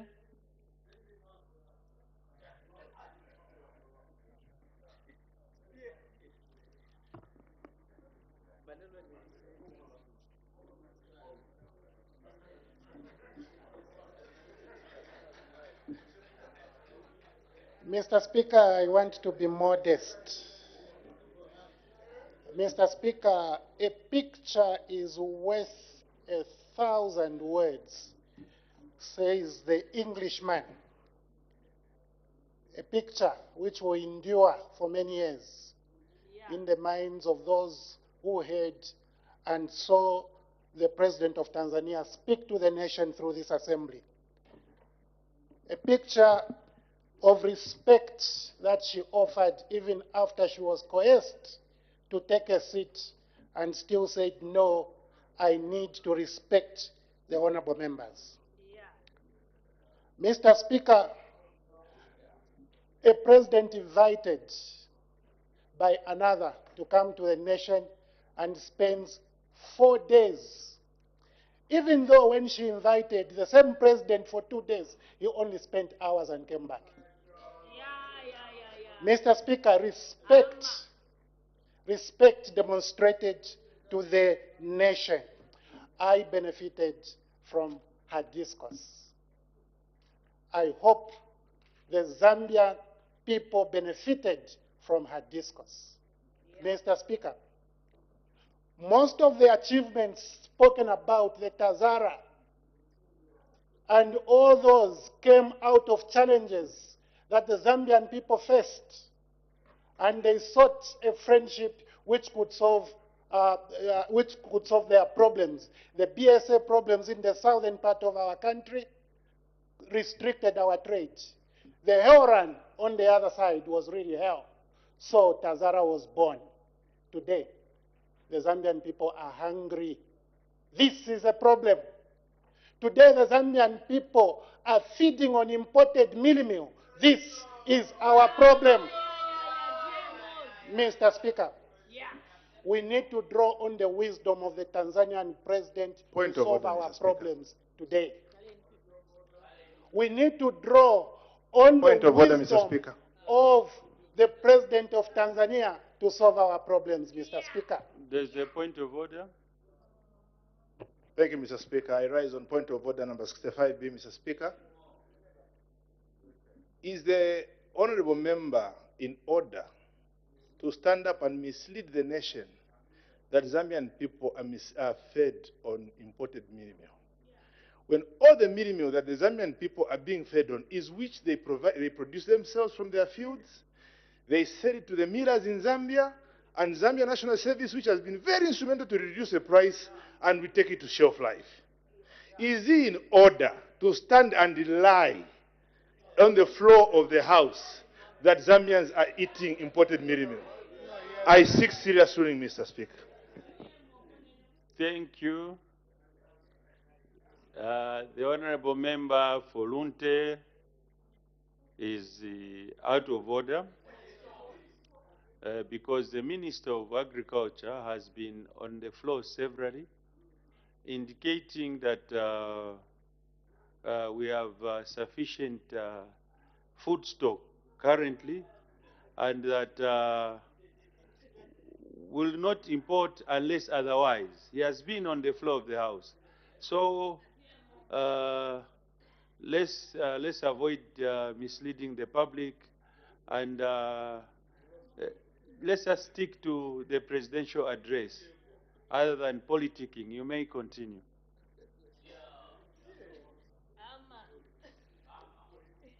A Minister of Government should be better informed, Mr. Speaker. Mr. Speaker, even those people who don't feel for the poor should learn something from the President who came and addressed us. Even those who think selling 1 liter of fuel at 30 quarter is good should learn something from the President who came. Even those who think 300 and 400 kwacha of a 25 kg bag of mini meal is good, should learn something from the president who came from Tanzania. Mr. Speaker, those who are breaking gates, in order to arrest a citizen who is unarmed should learn something from the president who came from Tanzania. The president said on page 17 of our address, I call on you to transmit my message of solidarity to the brotherly people of Zambia and our rally to them saying, Tiende Pamozi. Mr. Speaker, I have heard how Dr. Kaunda is revered in South Africa. I don't know if the president was informed that elsewhere he is called a clique of thieves. I was unaware. I am still unaware whether the president of Tanzania knows the extent of tribalism in our country. Does she know the extent of regionalism in our country, Mr. No, Speaker? order. May you take your seat, honorable member. One of the roles of a member of parliament who happens to be a national leader is not to divide the country. And our standing orders say we should not be incisive in our approach to duty. Secondly, let's not divide ourselves. So avoid such sentiments, our leader, avoid such sentiments, and just debate the presidential address. Your friends would love to debate. These interjections are not healthy. So debate accordingly. Mr. Speaker, I am a patriot. I am a patriot. I will die a patriot. This is why I will never accept tribalism. I will speak against it here and outside of the assembly. Mr. Speaker, Mr. Speaker, the president in Tanzania, I suppose, cannot participate in disorganizing the opposition political party. Ministers in this country have stated that they are part of those disorganizing PF in this country. Government ministers in this country have spoken, Mr. Speaker. This is abhorrent. This should not happen. Therefore, we ought to learn from people who mean well, people who have respect for democracy, people who have respect for leadership, people who have respect for the rule of law. Mr. Speaker, Mr. Speaker, I was happy to see the president of Tanzania speaking to us. And I want to assure her through our honor, the vice president, that this message, this request she made to me, to take the message of solidarity, I will be in the forefront, taking the message of solidarity. But I will be honest, I will say in some senses, Madam President, you were misled.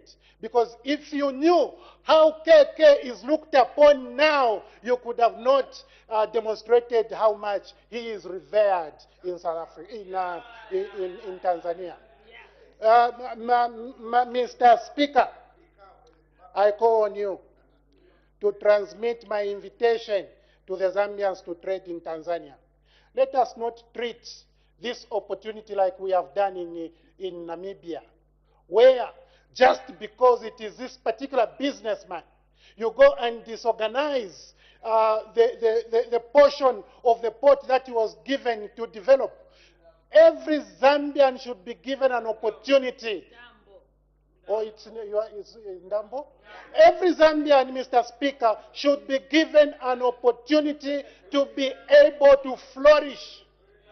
The government machinery must not say because you are in Dambo, you can't do business in Namibia. Because you are a Kafwaya, you can't do business in Tanzania. Government machinery should be able to seize such opportunities and be able to say, Zambian people, take your place in the regional economy. Mr.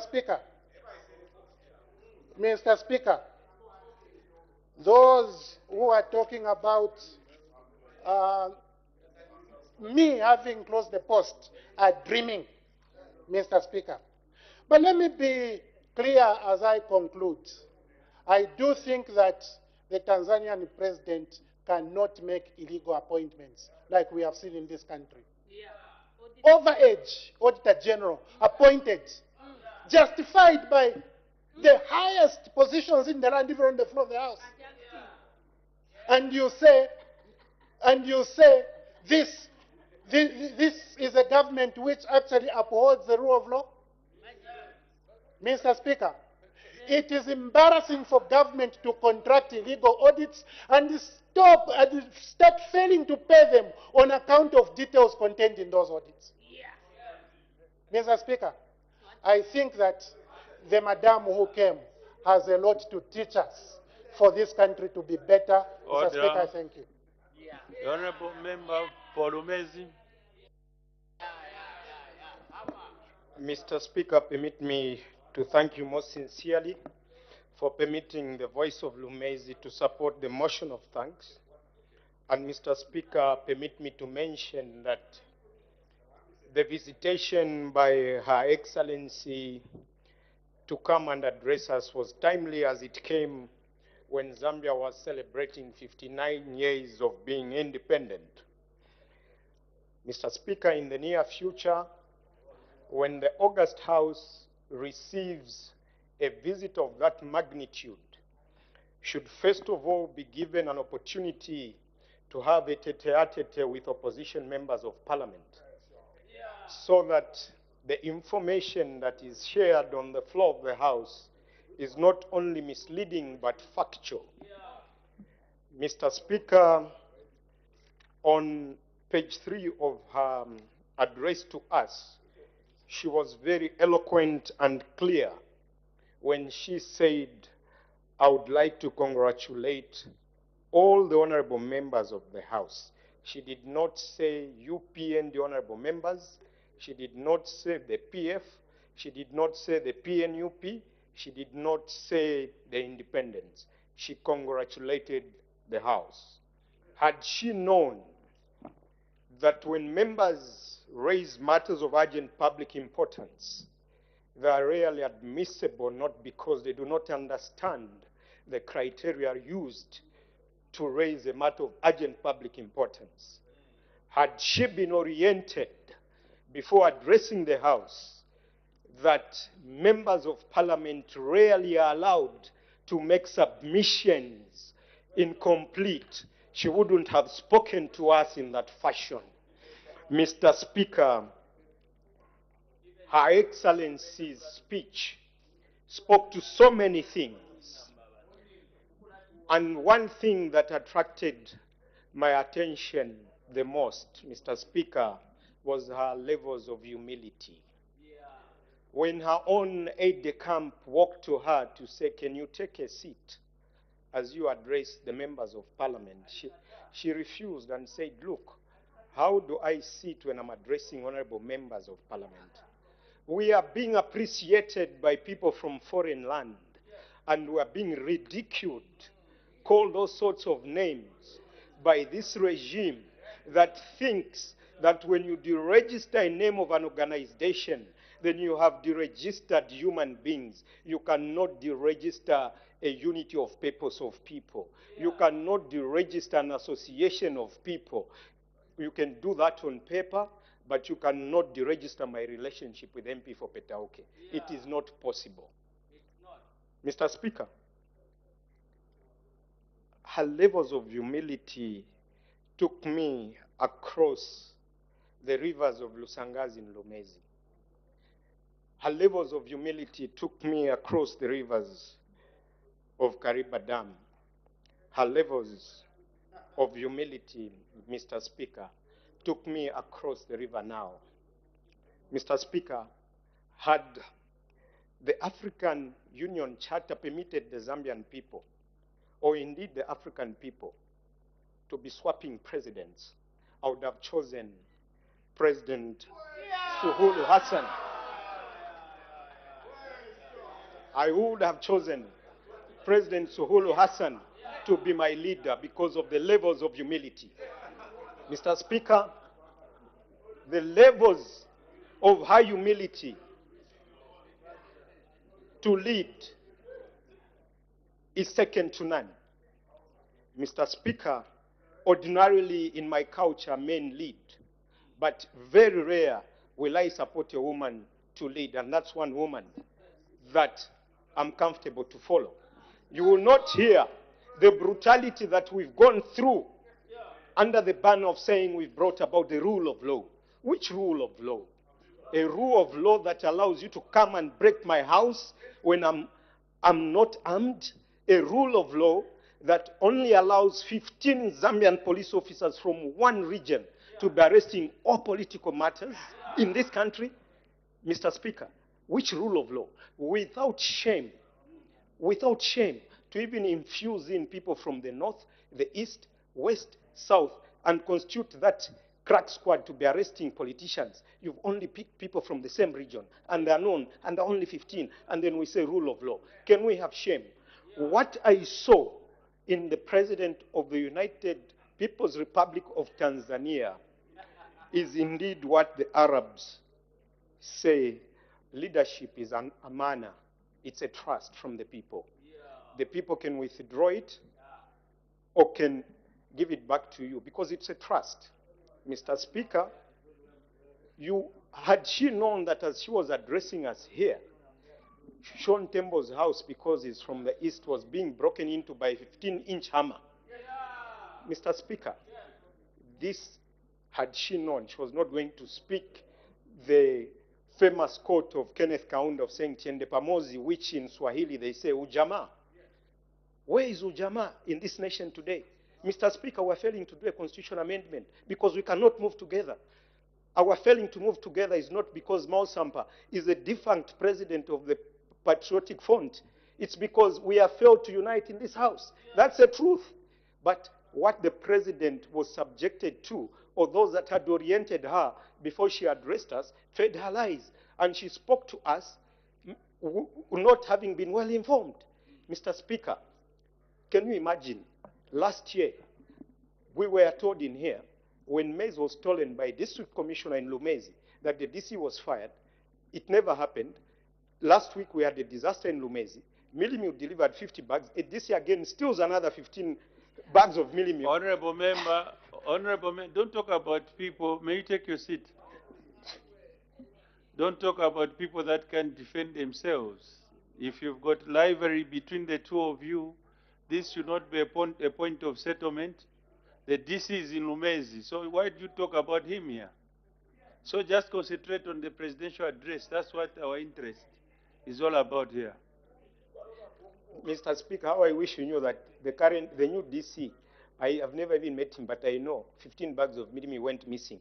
But it's not my wish to engage you in a conversation.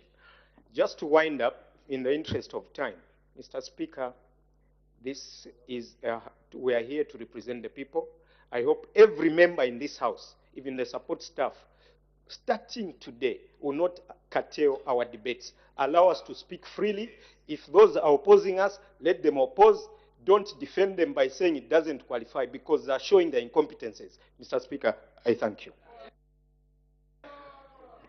Her Honor, the Vice President, to end up debate.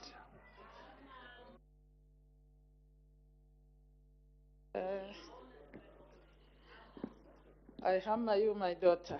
I came, but I just want to appreciate Mr. Speaker that indeed the people took this address extremely seriously, and one would have thought you just say thank you, and I would just say thank you. But I will say that this, Mr. Speaker, seems to have been just an opportunity to pick a word, well-meaning word, from the speech of Her Excellency to bring out what people may have been harboring in their hearts. Because there is a lot of misrepresentation from what was well meant to make political statements, most of which, if we were told to lay the evidence of allegations on the table, as the procedure of the House is, there would be no evidence. It has turned out to be a lot of accusations.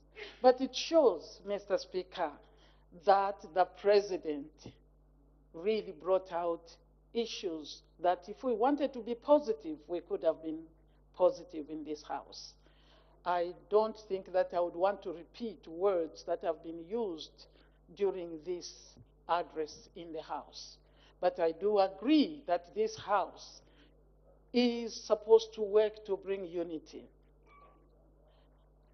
I think it is within the laws of our land. It is in our traditional laws.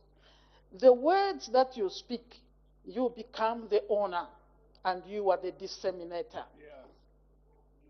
The words that you speak are your words and you become the disseminator.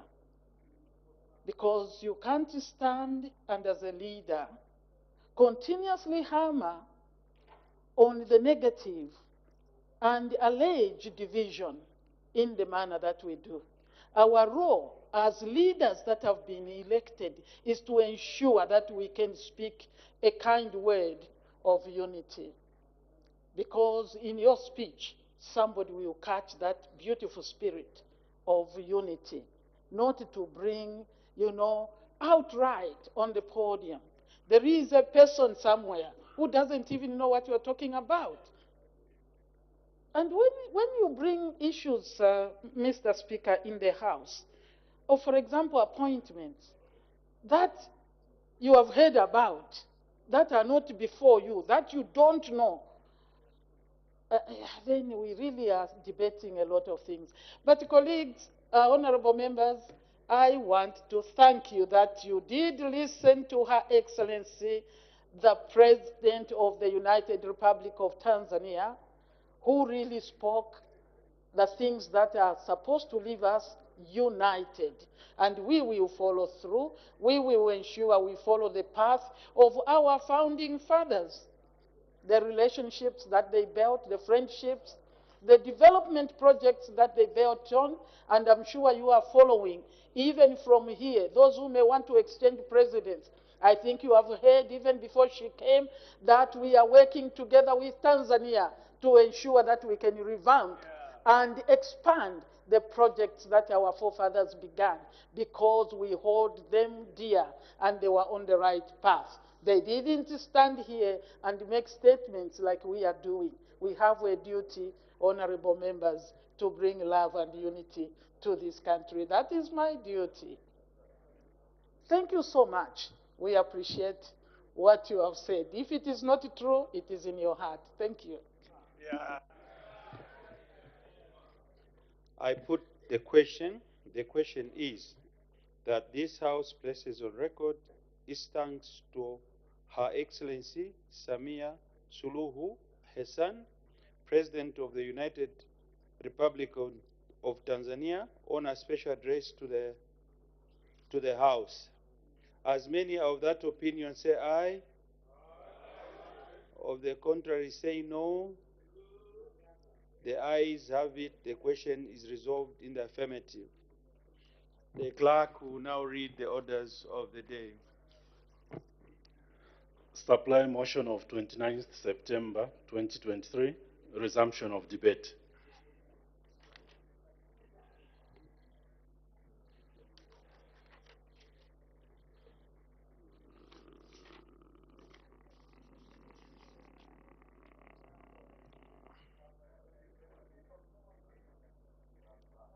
The Honorable Minister of Tourism.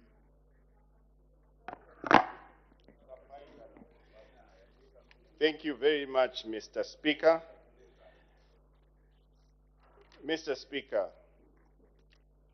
I wish to first and foremost thank you for according me this rare opportunity to contribute towards this debate on the 2024 budget delivered by Honorable Dr. Tumeko Msokotwani in this august House on Friday, the 29th of September 2023. Mr. Speaker, may I begin my debate by sincerely thanking all my fellow members of this House who have already spoken before me over the 2024 budget address. I also wish to thank the Minister of Finance and National Development rather, and the entire cabinet under the leadership of His Excellency the President of the Republic of Zambia, Mr. Hakainde Hichilema, for delivering such a well thought through budget for the people of the Republic of Zambia. Mr. Speaker, let me hasten to state that the 2024 budget totaling 177.9 billion, which was delivered under the theme, and I quote, "Unlocking Economic Potential," end quote, is not only progressive and inspiring, but also perfectly reflects the New Dawn's policy direction and the 8th National Development Plan that promote economic growth through enhanced private sector investment, increased production and productivity, and improved public service delivery. With the outstanding performance of the 2023 budget, I am more than optimistic that the 2024 budget will attain its objectives.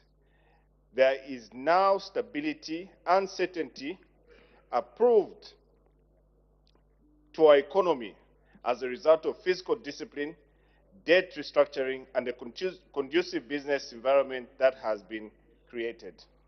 Mr. Speaker, Zambia is richly endowed with massive natural and wildlife resources for tourism development, which has not only fully been explored. The recent past performance of the sector, such as the rapid recovery from the COVID-19 pandemic and increased number of international arrivals, is testament that the tourism sector can do much more and in turn the fortunes of the wheels of our economy. Mr. Speaker, I am delighted to see that the unprecedented political will by the New Dawn's administration towards the development of the tourism sector has shown, and as we always say, Mr. Speaker, the long-sung rhetoric song, walking the talk, is being evidenced by our New Dawn government. Mr. Speaker, the tourism sector has witnessed an increase in budget allocation from the time the New Dawn administration took office over the administration of this country. For instance, Mr. Speaker, the 2024 budget has increased the ministry's allocation by 30.6% from 589.1 million in 2023 to an outstanding 769.5 million in 2024. This is commendable as it enables the ministry to effectively implement programs in wildlife conservation and management, tourism development and promotion, culture preservation and development and management and support services, to mention but a few. The 2024 budget will enable the ministry to continue with infrastructure development in terms of access and loop roads leading to our national parks, making them more accessible, and other infrastructure that will make our tourism sites more attractive.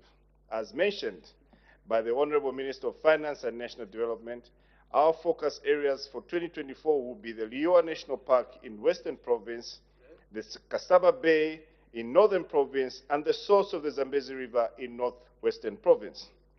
The ministry will also ensure that the policy and legislation environment is conducive enough to enhance private sector participation and conservation. The ministry will complete the review of the Wildlife Act number 14 of 2015. The ministry will ensure that all the tourism sites are accessible and attractive for both local and domestic tourists. Mr. Speaker, as alluded by the Honorable Minister of Finance in his 2024 budget presentation, the ministry will develop a tourism satellite account. This tourism satellite account, Mr. Speaker, is a standard statistical framework and the main tool for economic measurements of tourism, which brings out various statistics together in order to accurately measure tourism activities, contributions to gross domestic product, popularly known as GDP. And this, Mr. Speaker, will be the litmus test that my ministry will use to be able to ask for more money from Treasury as regards to activities pertaining to the ministry. Mr. Speaker, an interministerial technical committee led by the ministry and that of ZAMSTAS is in place, and the data collection tools have been developed. We are happy that the 2024 budget has made provisions for this very, very important undertaking. Mr. Speaker, the ministry will closely work with other line ministries and cooperating partners to contribute and facilitate the development of the tourism sector.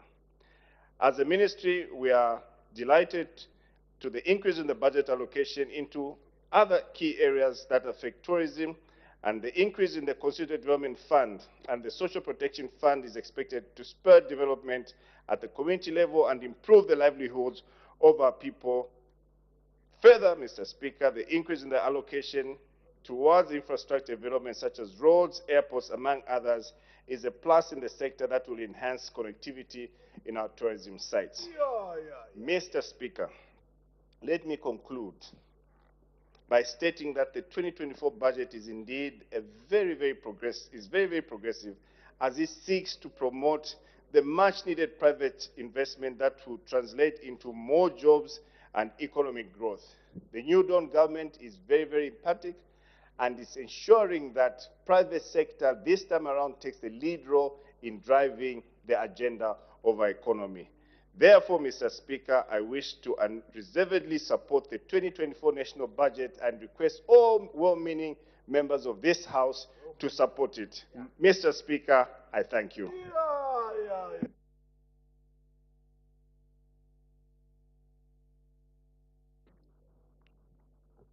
Her Honor the Vice President, adjournment. Mr. Speaker, I beg to move that the House do now adjourn.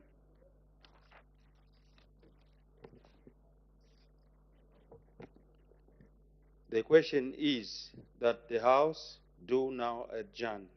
Any debate, any objection, the question is agreed to. The House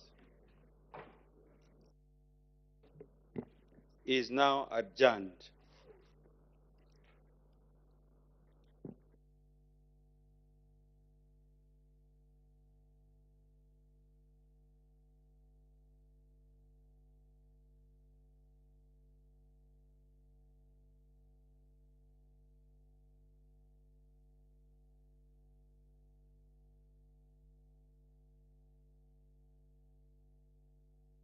Parliament television. The House has just adjourned until tomorrow 9 hours. Just now we look at business that has been considered on the floor of the House from the time it resumed at 14:30 hours. Madam First Deputy Speaker did make one announcement.